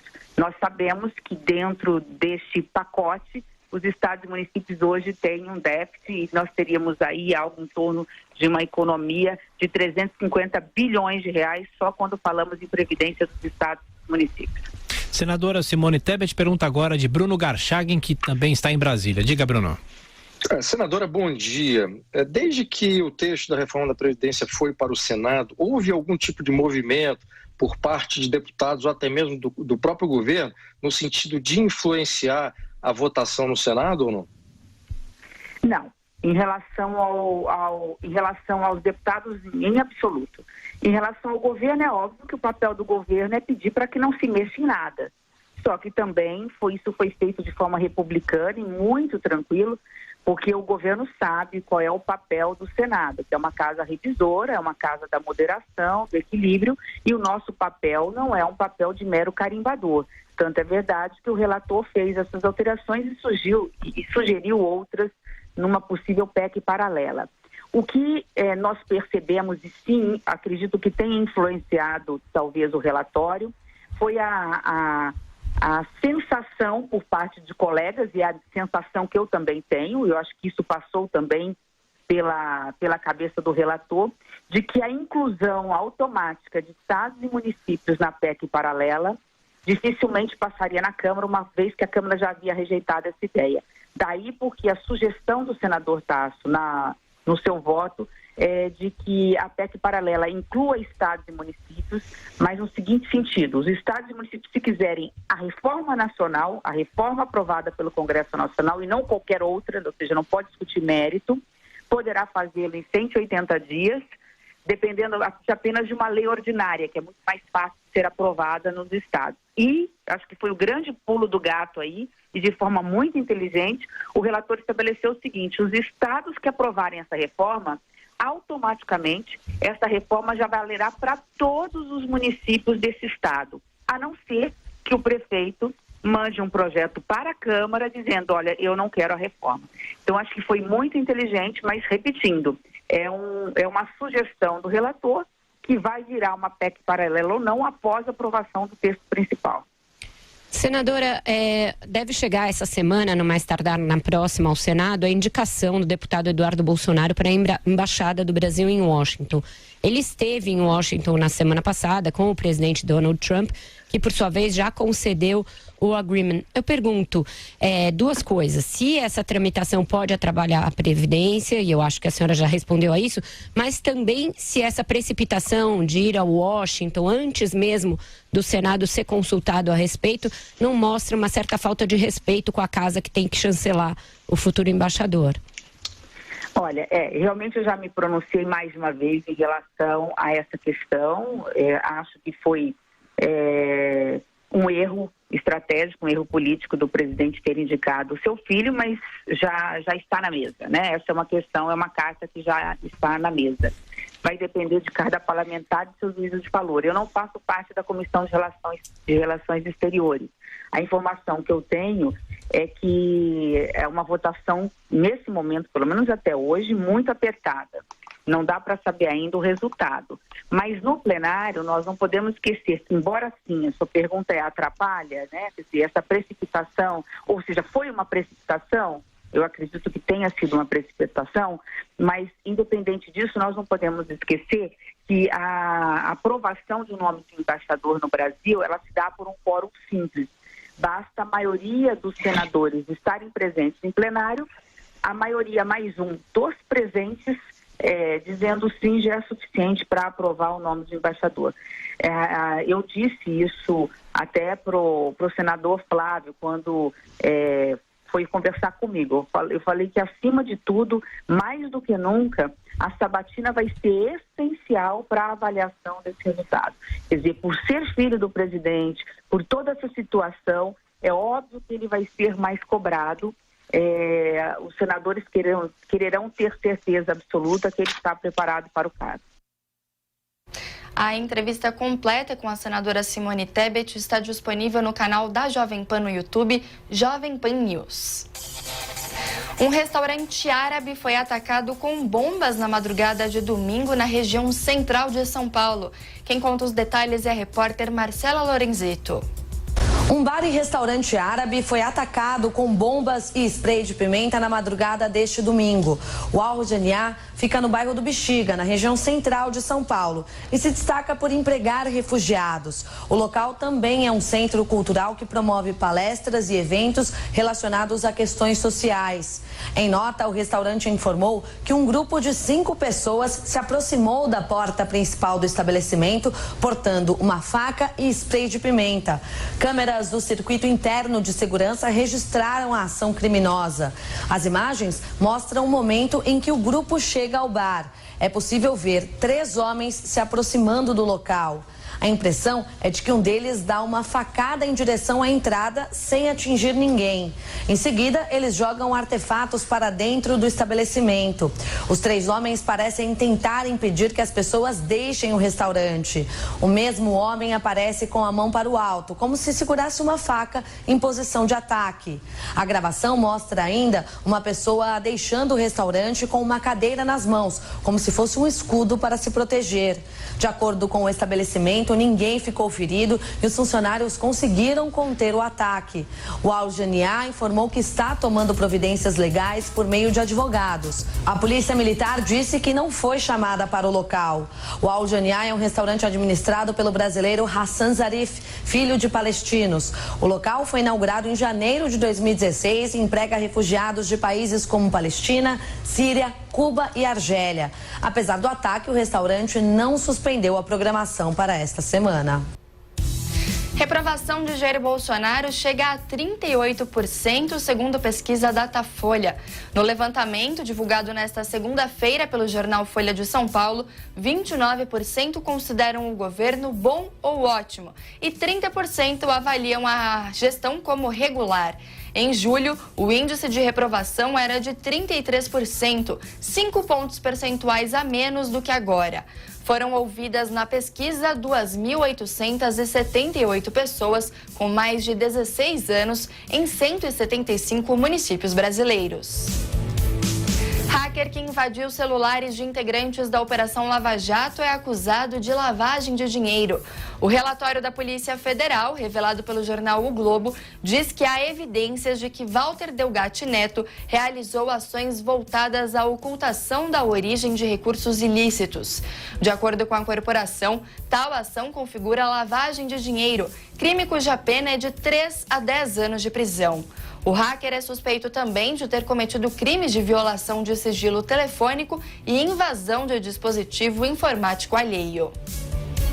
Pedidos de aposentadoria aumentam entre os servidores públicos. De acordo com dados do Ministério da Economia, mais de 24 mil funcionários solicitaram o benefício de janeiro a julho deste ano.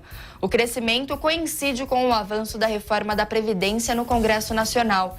Muitos servidores aceleraram o pedido de aposentadoria por temor às novas regras, consideradas mais duras para a categoria.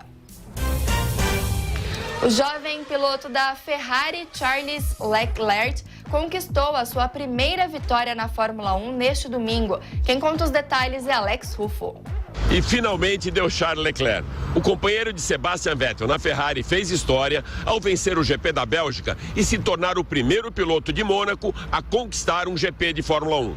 Charles Leclerc chegou muito perto da vitória nos GPs do Bahrein e da Áustria. E dessa vez, o brilho do jovem monegasco não foi ofuscado nem pelo pentacampeão inglês, nem por Vettel, que com problemas nos pneus e um pit stop a mais, chegou em quarto. As Mercedes de Hamilton e Bottas completaram o pódio. O inglês não levou, mas bem que tentou. Durante as últimas voltas, o carro de Lewis Hamilton começou a crescer no retrovisor de Charles Leclerc, mas não o suficiente para ultrapassá-lo. Ainda assim, o jovem piloto da Ferrari chegou à frente de Hamilton com apenas 9 décimos de segundos de vantagem. A traiçoeira Curvo Rouge entregou seu cartão de visita a Max Verstappen, que terminou a prova nas barreiras e pneus antes mesmo de completar uma volta. O holandês largou mal e foi ultrapassado por Kimi Raikkonen e por Sérgio Pérez na Source. Aí recuperou a posição de Pérez, mas atingiu Raikkonen, que decolou na saída da curva. Com o carro danificado, Verstappen perdeu o controle do seu RBR e foi direto para a barreira de pneus do lado de fora da Rouge. Com menor rendimento que Leclerc, a equipe Ferrari acertadamente deu o comando e Sebastian Vettel abriu passagem para a primeira vitória de Charles Leclerc na Fórmula 1 e também para levar a Ferrari à sua primeira vitória do ano. Se na Bélgica o vencedor foi o jovem piloto da Ferrari, aqui na Alemanha o piloto da casa Sebastian Vettel perde o seu prestígio de tetracampeão mundial de Fórmula 1 com a saída do GP da Alemanha do calendário em 2020. A revista de automobilismo mais respeitada por aqui, Automoto und Sport, ainda dá ênfase para a mudança no calendário, que pela primeira vez contemplará 22 corridas, uma a mais que 2019. Ou seja, a Alemanha sai não por falta de espaço, mas sim de prestígio. De Berlim, na Alemanha, Alex Ruffo para o Jornal da Manhã. Após sucesso no Pan de Lima, a equipe de atletismo da cidade de São Paulo já está de olho na Olimpíada de Tóquio. Vitor Moraes. Tudo parte de um sonho. Nada vem fácil, nunca virá. Chegar lá exige esforço, muito esforço. O texto escrito na parede do Núcleo de Alto Rendimento em São Paulo reflete a trajetória dos brasileiros e dos atletas de ponta no país. A estrutura do núcleo é fantástica. Muitos medalhistas do PAN em Lima treinam aqui. Vitória Rosa, de 23 anos, é uma delas. Começou no atletismo aos 14, quando foi descoberta por uma professora de educação física no Rio de Janeiro. Tudo começou porque eu fazia na escola, onde eu e minhas irmãs estudavam, tinha a professora Márcia, né? Que ela dava aula de handebol e dava aula de atletismo, mas eu comecei fazendo handebol no esporte. Aí logo em seguida, lá no Rio, eu recebi uma proposta pelo atletismo para estudar numa escola particular, que é o Santa Mônica, e eu tinha que decidir entre um e outro. E eu queria, assim, muito abraçar a oportunidade. Peguei, abracei e fui me destacando e recebi a proposta para vir morar aqui em São Paulo em 2016. Logo depois, foi antes das Olimpíadas. No PAN de Lima, nesse ano, Vitória Rosa ganhou a medalha de ouro no revezamento, prata nos 200 e bronze nos 100 metros. Inclusive, nos 200, ela fez o melhor tempo da vida, 22 segundos e 62 centésimos. Ela é tão rápida, mas tão rápida, que quando eu fui filmar, ela já tinha passado. Eu tinha na minha cabeça, assim, esse ano eu sabia que eu tinha condições de correr bem, mas na minha cabeça, assim, não vinham os resultados. Até acontecer nos Jogos Pan-Americanos, na semifinal, dos 200 metros, que foi onde eu acreditei mais, que foi onde que eu pensei, poxa, já tô na final. E já com esse resultado, eu vou buscar o que tem lá na frente, eu sei que eu vou buscar. E corri, aí a final deu 22,62. Mesmo atingindo resultados incríveis no PAN, Vitória Rosa ainda não está garantida nas Olimpíadas de Tóquio no ano que vem. Precisa manter o ritmo e o tempo nas próximas competições. 11h22 e neste final de semana um torcedor do São Paulo sofreu uma queda de quase 7 metros de altura no estádio do Morumbi. Quem traz as informações sobre esse acidente é o repórter Giovanni Chacon. Na partida entre São Paulo e Grêmio nesse final de semana, um torcedor sofreu um acidente no estádio do Morumbi e deixou o local imobilizado numa ambulância. Iago de Melo Rios, de 23 anos, caiu da arquibancada laranja, onde se concentram as principais organizadas do São Paulo, direto para o anel inferior do estádio do Morumbi. Uma queda de cerca de 7 metros. Ao cair, Iago acabou atingindo outros torcedores de raspão e uma menina de 13 anos em cheio, mas que teve lesões leves. O torcedor, morador de Uberaba, saiu da cidade mineira para acompanhar a partida entre o São Paulo e o Grêmio em uma excursão. O organizador dessa excursão, Marcos Rogério Leite dos Santos, ficou com o Iago durante toda a internação desse sábado para o domingo. O jovem torcedor acabou sofrendo o acidente e, na hora, foi levado para um hospital da região, onde fez diversos exames. Em menos de 24 horas, teve alta do hospital e pôde voltar para casa, surpreendendo a todos que viram a cena. Endurecimento de punição para quem espalhar notícias falsas durante campanhas políticas é visto como um avanço por advogados. Na quarta-feira, o Congresso derrubou o veto do presidente Jair Bolsonaro à lei que trata da divulgação de fake news eleitorais. Até então, o texto estabelecia como crime a instauração de investigação, processo ou inquérito contra candidato que seja sabidamente inocente. Agora, o trecho recuperado pelos parlamentares amplia o alcance da lei. A nova redação passa a punir também quem divulgar as denúncias falsas, com penas que variam de 2 a 8 anos de prisão, além de multa. Para o advogado Alberto Rolo, especialista em direito eleitoral, a ampliação da punição contra a fake news eleitoral é positiva. Qualquer alteração no sentido de melhorar essa perseguição, no sentido de melhorar esse combate às fake news, tem que ser vista como uma alteração bem-vinda, tem que ser vista como uma alteração saudável para os interesses da sociedade. Alberto Rolo ressalta que a mudança vai dar mais segurança às campanhas. O professor de Direito, João Paulo Martinelli, faz um alerta para quem costuma divulgar conteúdos sem procedências durante as eleições. É crime tanto dar início ao procedimento, como também é crime divulgar a notícia de que esse procedimento foi instaurado, tendo consciência de que a pessoa é inocente. A derrubada do veto de Jair Bolsonaro foi proposta pelo deputado Kim Kataguiri, do DEM de São Paulo. Na Câmara, 326 parlamentares votaram para anular a decisão do presidente e 84 para mantê-la. Já no Senado, foram 48 votos contra o veto e 6 a favor. O presidente Jair Bolsonaro deverá realizar uma nova cirurgia no abdômen no próximo final de semana. Quem conta os detalhes é a repórter Larissa Coelho. O presidente Jair Bolsonaro irá realizar uma nova cirurgia no abdômen no próximo fim de semana. Ele viajou à capital paulista neste domingo e passou por uma reavaliação médica ainda pela manhã. Bolsonaro será operado para a retirada de uma hérnia que surgiu em decorrência dos procedimentos anteriores, motivados pela facada que levou durante a campanha eleitoral. A cirurgia é considerada de médio porte e será feita no Hospital Vila Nova Star, em São Paulo. No Twitter, o presidente postou uma foto ao lado dos médicos Antônio Luiz Macedo e Leandro Echenique, indicando que deve ficar afastado por aproximadamente 10 dias. Em nota, o hospital elogiou a saúde de Bolsonaro e acrescentou que a hérnia está localizada perto da cicatriz da facada. Depois da reavaliação médica, o presidente seguiu para o Templo de Salomão, na região central de São Paulo, onde participou de um culto. Ao falar do novo procedimento médico, Bolsonaro se emocionou. Eu devo ser submetido a uma cirurgia brevemente, mas faz parte da vida da gente. Até foi uma passagem na minha vida. Agradeço a Deus por ela e pela missão que tenho no momento. Durante a cerimônia no Templo de Salomão, o bispo Edir Macedo chamou o presidente ao altar para uma bênção e pediu aos milhares de fiéis presentes que orassem juntos. Vai arrebentar. Pode ter certeza. Deus é contigo. E digo mais. O povo todo, este povo que nos vê, nos assiste, em casa, onde quer que esteja, é testemunha dessa consagração. Na saída, Bolsonaro cumprimentou policiais e apoiadores, mas não falou com a imprensa. À tarde, o presidente seguiu para a casa do apresentador Silvio Santos, onde assistiu ao jogo entre Palmeiras e Flamengo com o filho mais novo, Jair Renan. Ele deixou o local por volta das 6 horas da tarde, em direção ao aeroporto de Congonhas, para voltar a Brasília e novamente não deu declarações à imprensa. Ataque a tiros deixa ao menos 7 mortos no estado do Texas, nos Estados Unidos. Destaque internacional de Vitória Bel.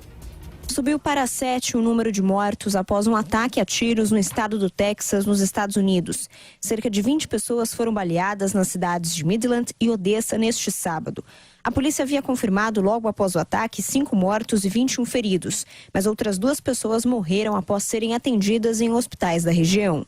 O atirador suspeito foi identificado pelos policiais como Seth Aaron Ettor, de 36 anos, residente de Odessa. Ele foi morto pelas forças de segurança em frente a um complexo de cinema da cidade. O homem usou um rifle semiautomático no crime, mas não se sabe se ele comprou a arma legalmente. Ele já tinha passagem pela polícia, mas não havia nenhum mandado de prisão contra ele no momento. Segundo o porta-voz da polícia de Odessa, o suspeito teria sido parado pela polícia na rodovia entre as 2 cidades. Ele então teria atirado contra um agente e, em seguida, saiu disparando contra mais pessoas de forma aleatória. Durante a perseguição policial, que durou mais de 1 hora, os habitantes das 2 cidades foram orientados a não sair de casa. O crime ocorreu por volta das 3 horas da tarde no horário do Texas. Segundo o presidente dos Estados Unidos, Donald Trump, o FBI e a polícia estão investigando o ocorrido. Agora são 11 horas e 29 minutos e a gente vai para mais um breve intervalo. Daqui a pouco nós voltamos com mais notícias dessa segunda-feira. Jovem Pan News. Jovem Pan.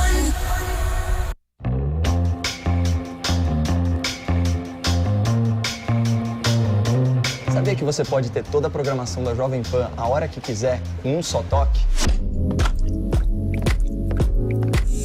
Os principais acontecimentos do Brasil e do mundo, onde você estiver.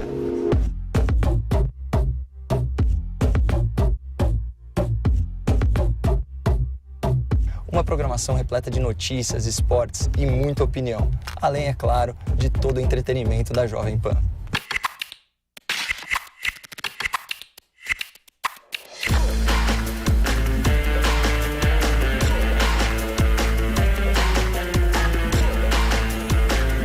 Web rádio para você ouvir o que quiser, na hora que quiser. E também os podcasts de toda a nossa programação. Tudo isso na palma da sua mão.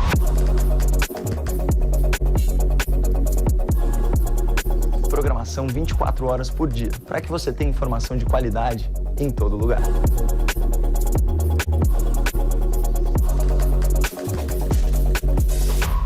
Baixe agora o aplicativo da Jovem Pan no seu celular e acompanhe seus programas preferidos ao vivo e com imagem.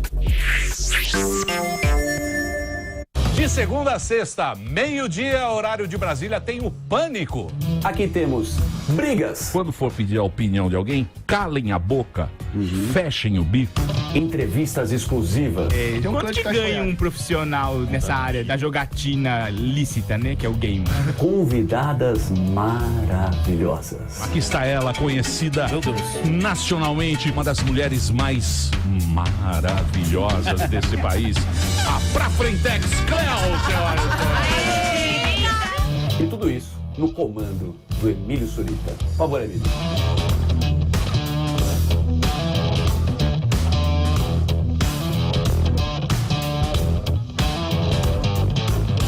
inscreva-se e ative o sininho de notificação, tá?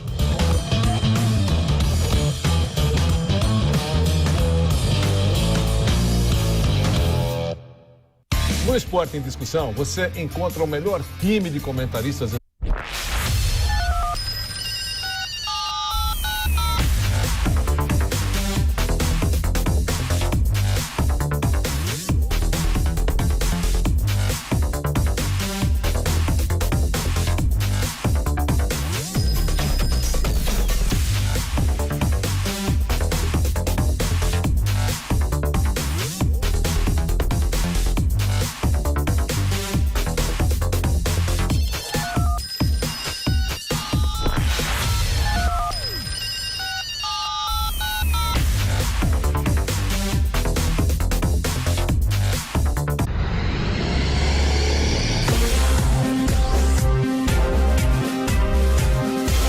Esta é a Jovem Pan News. A rede da informação. Estamos de volta com o Jornal da Manhã, segunda edição, e em São Paulo, os ciclistas estão reclamando do fim da parceria entre a prefeitura e a empresa que patrocinava as ciclofaixas da cidade. Destaque da repórter Marcela Raal. Esse foi o primeiro domingo sem a ciclofaixa de lazer em São Paulo. Os serviços foram temporariamente suspensos depois que a empresa patrocinadora desistiu da parceria com a prefeitura. O serviço existia há 10 anos em 9 trechos da capital paulista, com um total de 120 quilômetros. Um deles era na Avenida Paulista, região central, que costumava encher, mas a chuva e o tempo fechado durante esse domingo afastaram os ciclistas e frequentadores da região.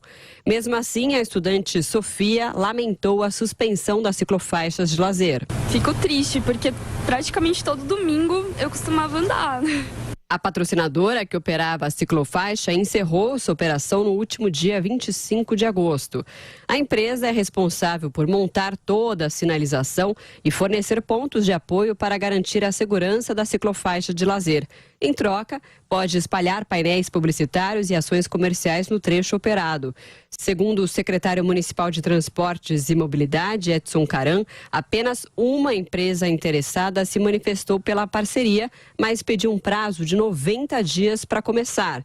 Até lá, a prefeitura pretende achar uma empresa que realize o serviço durante esse período. Nós estamos tentando fazer de forma emergencial um novo contrato com alguma empresa que tenha condições de operar a ciclofaixa de lazer na mesma forma como era feita antigamente.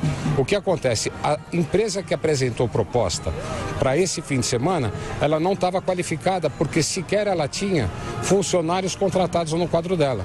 Para o município de São Paulo, isso é inaceitável. As ciclofaixas de lazer costumavam funcionar aos domingos e feriados, das 7 horas da manhã até as 4 da tarde. E antes da próxima reportagem, eu quero dar as boas-vindas, um muito bom dia para todos que nos acompanham aqui no Jornal da Manhã, segunda edição. Lembrando que nós estamos ao vivo de segunda a sexta-feira, das 10 horas da manhã até o meio-dia, para todo o Brasil e para São Paulo também. Você nos acompanha por imagens no canal do YouTube Jovem Pan News. Agora sim, as comemorações da Semana da Pátria já começaram em Brasília. Vamos à capital federal com a repórter Luciana Verdolim. As comemorações da chamada Semana da Pátria começaram ontem aqui em Brasília com a solenidade da troca da bandeira na Praça dos Três Poderes. O governo promete uma grande festa no próximo sábado, quando acontecem os desfiles militares, já tradicionalmente encerrados com a apresentação da Esquadrilha da Fumaça. O Rolls-Royce presidencial, que estava em exposição aqui no Palácio do Planalto, foi substituído para que ele esteja pronto para o presidente desfilar em carro aberto durante as comemorações. Em época de dificuldade orçamentária, o governo quer aproveitar a data para tentar impulsionar o comércio. A ideia é transformar a festa da independência em uma semana de descontos. Para o desfile do sábado, foram convidados vários empresários, além de políticos. E o governo estima que cerca de 30 mil pessoas deverão acompanhar o desfile militar, que esse ano deverá custar R$1 milhão.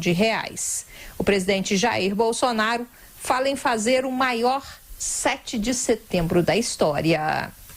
Com toda certeza vai ser o maior 7 de setembro da história de Brasília. compareça com a tua camisa verde e amarela.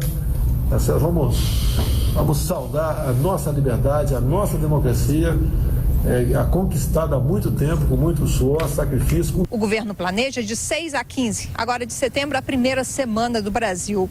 A ideia é criar um movimento que una o poder público e a iniciativa privada para movimentar a economia, gerando oportunidades únicas para quem produz e também para quem consome, principalmente para valorizar o orgulho de ser brasileiro.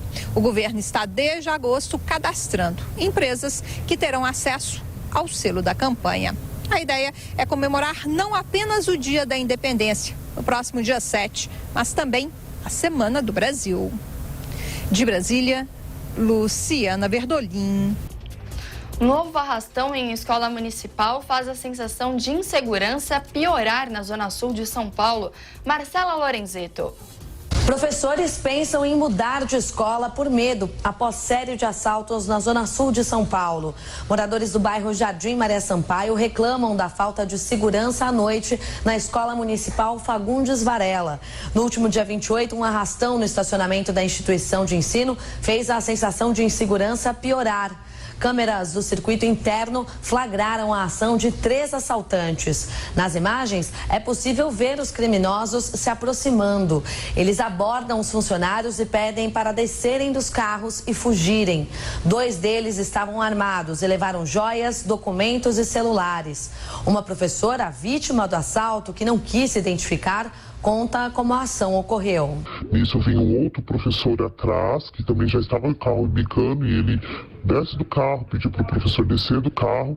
O professor deixou o celular cair no chão, infelizmente ele foi lá dar o celular, e voltou o celular, levou meus pertences, documentos, o celular, né, que tinha na bolsa, e o carro também. Não é a primeira vez que um caso como este ocorre no local. Essa mesma professora já havia sido surpreendida por criminosos meses antes. No dia 22 de maio, um trio de assaltantes levou carteiras, celulares, alianças e pertences de pelo menos 8 funcionários. Na época, a reportagem da Jovem Pan cobrou às autoridades e o policiamento foi reforçado na região. No entanto, meses depois, os funcionários e moradores reclamam que estão desamparados. E nós estamos ali bem vulneráveis mesmo para esse tipo de ataque, né? E o policiamento está difícil. Infelizmente a gente tem que contar mesmo agora só com a justiça divina aí, porque está muito difícil. Tem que ter fé mesmo e pedir aí pela vida, né?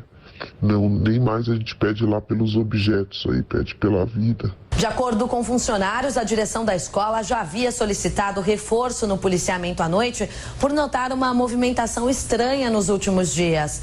O levantamento do livro de rondas da Guarda Municipal aponta que em março foram registradas 3 rondas, outras 2 em abril, 9 em maio e após o arrastão noticiado pela Jovem Pan, subiu para 15 em junho.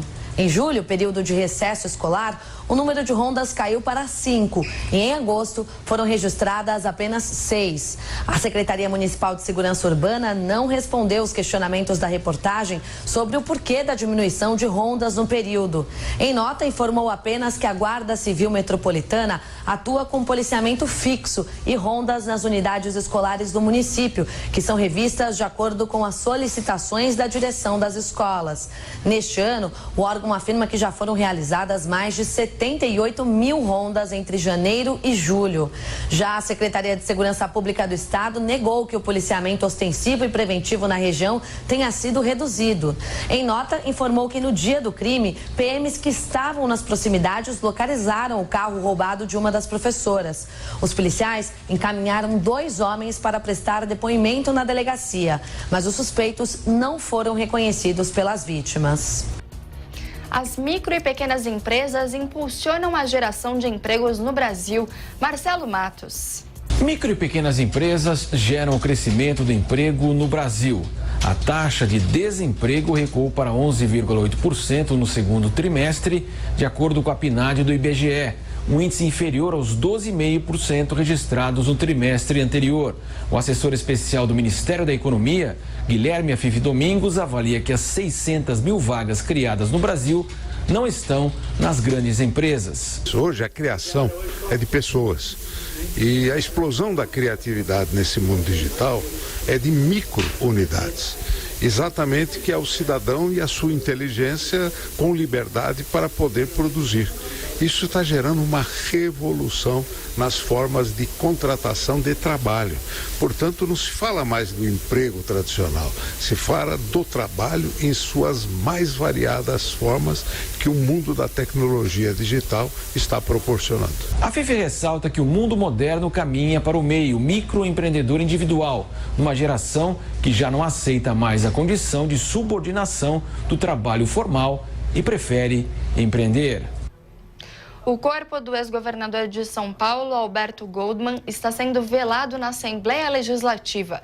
E quem está lá é o repórter Tiago Muniz, que traz as informações. Oi, Tiago, bom dia para você.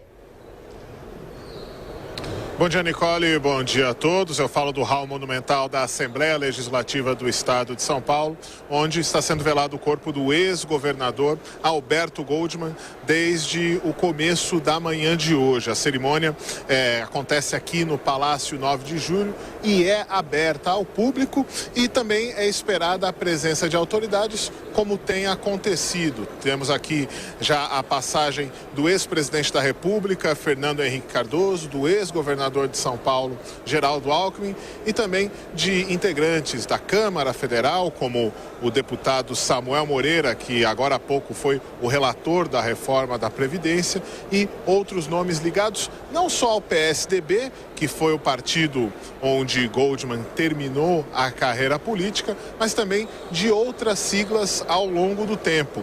Uma dessas personalidades é o ex-deputado federal, quadro do PSD atualmente, Andréa Matarazzo, que ressalta a capacidade conciliadora de Alberto Goldman ao longo dos anos. O Goldman foi líder da oposição no governo do Paulo Egídio Martins, que era o governo indicado pelo presidente Geisel. Se tornaram grandes amigos. Por quê? Pelo bom diálogo que conseguiram construir durante todo o período de governo. Alberto Goldman passou por várias siglas ao longo da carreira, integrou os quadros do PSDB, do PMDB e também do Partido Comunista Brasileiro, o antigo Partidão. E é nesse aspecto que o ex-ministro do STF e ex-ministro da Defesa, Nelson Jobim, se recorda de Alberto Goldman, lembrando que mesmo com a passagem dele por partidos de diferentes matizes ideológicos, ele sempre foi capaz de manter o diálogo. Naquela época ele estava no PMDB, mas era ligado ao Partidão. E foi um homem muito articulado, no sentido de fazer entendimentos. Não era daqueles radicais que não constroem. O Alberto sabia construir. Nesse momento, nós temos aqui até a chegada da guarda de honra, que deve, no começo da tarde de hoje, conduzir o caixão onde está o corpo de Alberto Goldman em direção ao cemitério israelita do Butantã, onde ele será sepultado. O velório deve continuar aqui até por volta das 2 da tarde. Goldman morreu aos 81 anos no Hospital Sírio-Libanês depois de sofrer uma hemorragia cerebral. Ele estava internado desde 19 de agosto. O político foi governador de São Paulo por alguns meses em 2010, depois da renúncia de José Serra, que concorreu à presidência da República. Além disso, ele foi deputado estadual, deputado federal, secretário de Estado e também ministro dos Transportes no governo Itamar Franco. Alberto Goldman deixa esposa, 5 filhos e 4 netos. Da Assembleia Legislativa de São Paulo, nós voltamos aos estúdios. Nicole. Obrigada, Tiago. Bom trabalho para você. Hemodiálise em casa é a alternativa para zerar filas de espera em hospital de Bauru. Vamos para o destaque de Alexandre Pitoli. Bom dia, Pitoli. Bom dia, Nicole Fusco. Bom dia para você que acompanha a segunda edição do Jornal da Manhã. Nicole, na região central do estado de São Paulo, 1.100 pessoas passam semanalmente pelo tratamento da hemodiálise em 6 hospitais de referência. Nicole, dessas 1.100 pessoas, agora 65 delas têm tem a oportunidade de ter em casa a máquina para a realização da diálise numa terapia domiciliar que diminui as filas nos hospitais e também traz mais qualidade de vida aos pacientes. Cerca de 10 horas por dia, essa pessoa fica conectada à máquina. Entretanto, por estar em casa, o paciente pode realizar a diálise durante o período da noite, trazendo, repito, mais qualidade de vida. É uma boa alternativa dos hospitais da região central do estado de São Paulo, visando zerar as filas para o tratamento da hemodiálise, Nicole. Alexandre Pitoli, para a Rede Jovem Pan. Obrigada, Pitoli, pelas informações. E agora são 11h47. Vamos às principais notícias da manhã desta segunda-feira com o nosso Top 10.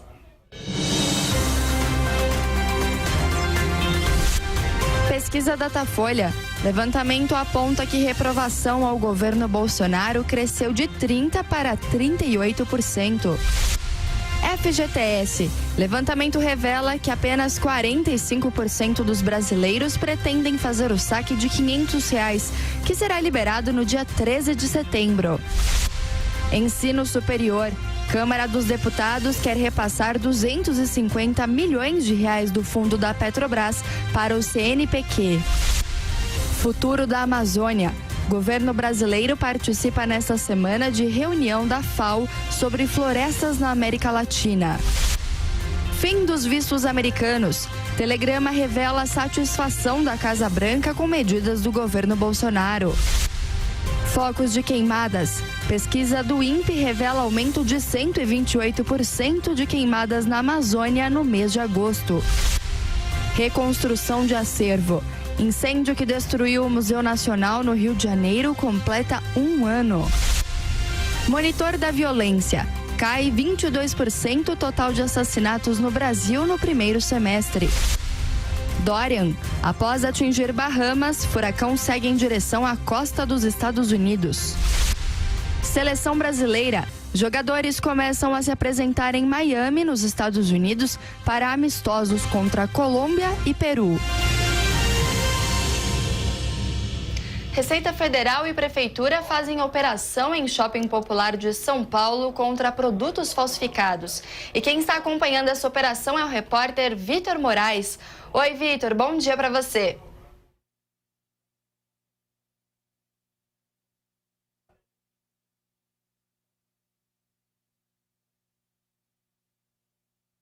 Um dos locais aí de maior movimento de comércio, não só de São Paulo, mas do Brasil inteiro. E como você bem falou, a Receita Federal e também a Guarda Civil Metropolitana e a Prefeitura de São Paulo realizam uma mega operação para fechar os 600 boxes, né, as 600 lojas comerciais que existem aqui, na sua grande maioria calçado e também roupas que vêm do exterior e são vendidas aqui de maneira ilegal, né, que são falsificadas.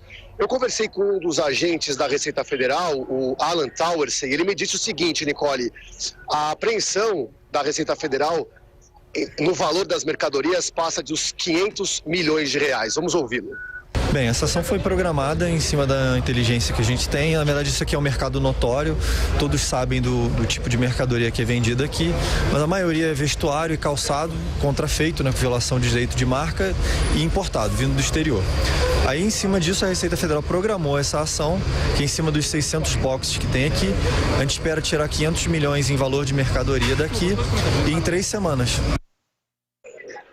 Aí, portanto, o agente da Receita Federal, o Alan Towersey, quem também falou por aqui foi o secretário executivo do gabinete do prefeito Bruno Covas, Fábio Lepic. Ele disse o seguinte, Nicole, que além de todas essas lojas que foram fechadas, mais de 600 lojas, mais de 500 milhões de reais em valor dessas mercadorias, ele disse que existe uma obra, uma grande obra no 2º andar, que está embargada, e porque os lojistas não respeitam essa obra, multas já foram aplicadas que passam de 12 milhões de reais. Vamos ouvi-lo.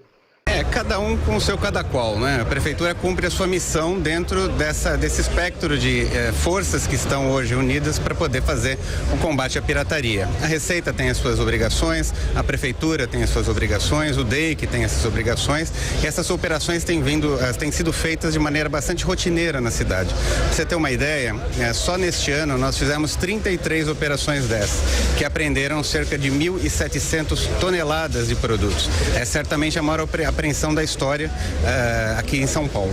O importante é que o comerciante, sobretudo, precisa saber é que ele vendendo pirataria, produto contrafeito, ele corre o sério risco de ser interditado e perder a sua licença de funcionamento ou tê-la indeferida se ela estiver em andamento na cidade. A prefeitura cumpre o seu papel, né? O combate à pirataria é muito importante. O Brasil perde muito com isso. Perde o setor privado, as indústrias nacionais que deixam de produzir, que deixam de empregar, e perde o Estado, que deixa de arrecadar impostos. Para vocês terem uma ideia, o levantamento que a gente fez, que a Frente Nacional de Combate à Pirataria fez no Brasil, excetuando só a questão de eletroeletrônicos, mas somando todos os setores, nós tivemos uma perda global de 178 bilhões de reais. É muito dinheiro. E a prefeitura cumpre seu papel na Operação Comércio Legal para fazer valer a lei. Tá, e portanto o secretário executivo do gabinete do prefeito de São Paulo, Bruno Covas, o Fábio Lepic, lembrando que a pirataria é sim um grande problema que não só a prefeitura, Nicole, mas todas as pessoas enfrentam aqui em São Paulo e também em todo o Brasil. Esperamos que mais essas fiscalizações aconteçam para que a gente possa combater a pirataria aqui no estado de São Paulo. Obrigada, Vitor, pelas informações. Bom trabalho para você. Obrigado, Nicole. Bom dia. Neste domingo, o Papa Francisco ficou preso por quase meia hora num elevador no Vaticano. Quem conta os detalhes é o repórter Gabriel Forte. O Papa Francisco se atrasou para a tradicional cerimônia do Ângelus na Praça São Pedro, no Vaticano, celebrada neste domingo. Olhares dos fiéis se voltaram para a janela do apartamento do Pontífice, aguardando a abertura das cortinas, mas nada do Papa. E a razão do atraso é porque o Pontífice ficou preso em um elevador por cerca de 25 minutos. O Papa iniciou a fala se desculpando pela demora para o início do pronunciamento e explicou que o elevador parou de funcionar por uma queda de energia. Ele ainda agradeceu o trabalho dos bombeiros que o retiraram do local. Graças a Deus, os bombeiros chegaram e eu os agradeço muito.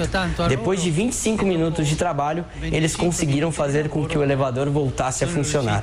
Uma salva de palmas para os bombeiros. Um aplauso aos Vigili del Foco. No sermão, o Papa Francisco também voltou a comentar sobre o caso da Amazônia. Ele afirmou que a floresta está seriamente ameaçada. Na semana passada, o Papa já havia abordado o tema durante o Ângelus, reforçando a importância da floresta como pulmão vital para o planeta.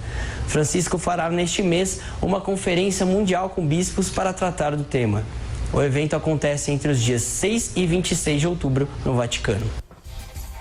A Copa CIE Jovem Pan começou neste domingo no ginásio do São Paulo, no estádio do Morumbi. Vamos a mais informações com Pedro Marques. Neste domingo, o Grupo Jovem Pan, em parceria com o Centro de Integração Empresa-Escola, o CIE, promoveu no ginásio do São Paulo, aqui no estádio do Morumbi, a abertura da Copa CIE Jovem Pan, torneio intercolegial de futsal. Ao todo, 160 times se reuniram no Morumbi para a abertura do torneio, que deseja proporcionar bons momentos entre os estudantes, a disputa saudável e incentivar a prática de esportes. Essa é a 25ª edição da Copa Jovem Pan, que nasceu em 1983 e revelou talentos como Deco, Jô, Zé Elias, Denner e Rubinho. Os resultados, a tabela e todas as informações você pode conferir no site copacieejovempan.com.br. A competição vai até novembro com a cobertura completa da equipe de esportes da Jovem Pan. Um ano depois do incêndio que destruiu o Museu Nacional no Rio de Janeiro, o mecanismo que facilitaria a reconstrução do prédio ainda não saiu do papel. Matheus Meirelles. Um ano depois de incêndio que destruiu o Museu Nacional, fundos patrimoniais voltados à cultura não saem do papel. Em 2 de setembro de 2018, chamas consumiram durante 6 horas o acervo e o prédio, que foi residência da família real. A crise que se instalou devido à preservação das instituições acelerou a criação da Lei dos Fundos Patrimoniais, que foi sancionada em janeiro pelo presidente Jair Bolsonaro. Os benefícios fiscais para doações de propósito específico a projetos culturais, porém, não saíram do papel. Na semana passada, uma coalizão liderada pelo Instituto para o Desenvolvimento do Investimento Social, que reúne mais de 70 organizações, cobrou urgência do governo federal para a regulamentação dos fundos. A presidente do IDES, Paula Fabiani, explica como funciona a lei e de que forma seria a aplicação dos recursos. O incêndio do Museu Nacional certamente foi o catalisador para a aprovação da Lei dos Fundos Patrimoniais. Essa lei prevê incentivos fiscais para a cultura, ou seja, o uso da Lei Rouanet para a captação de recursos para esses fundos. O que o governo precisa fazer agora é regulamentar como é que essa lei vai funcionar, como é que as organizações vão conseguir captar usando o benefício fiscal da Lei Rouanet. E é isso que a gente foi buscar junto ao Ministério da Cidadania e à Secretaria da Cultura. Paula Fabiani ressalta que a mudança de governo comprometeu a regulamentação da Lei dos Fundos Patrimoniais, mas que a atual gestão federal se comprometeu a dar andamento à agenda. No Museu Nacional, os trabalhos de recuperação da estrutura e do acervo seguem em ritmo acelerado. A expectativa da Universidade Federal do Rio de Janeiro, que administra a instituição, é de abrir para visitantes algumas salas do Palácio já em 2022. A devolução do museu restaurado está prevista para 2025. Agora são 11 horas e 57 minutos e o Jornal da Manhã, segunda edição, fica por aqui. Muito obrigada pela sua audiência de sempre, uma ótima semana a todos e acompanhe agora o Camisa 10 também pelo canal do YouTube Jovem Pan Esportes. Até amanhã, às 10 horas da manhã. Jovem Pan News. Jovem Pan.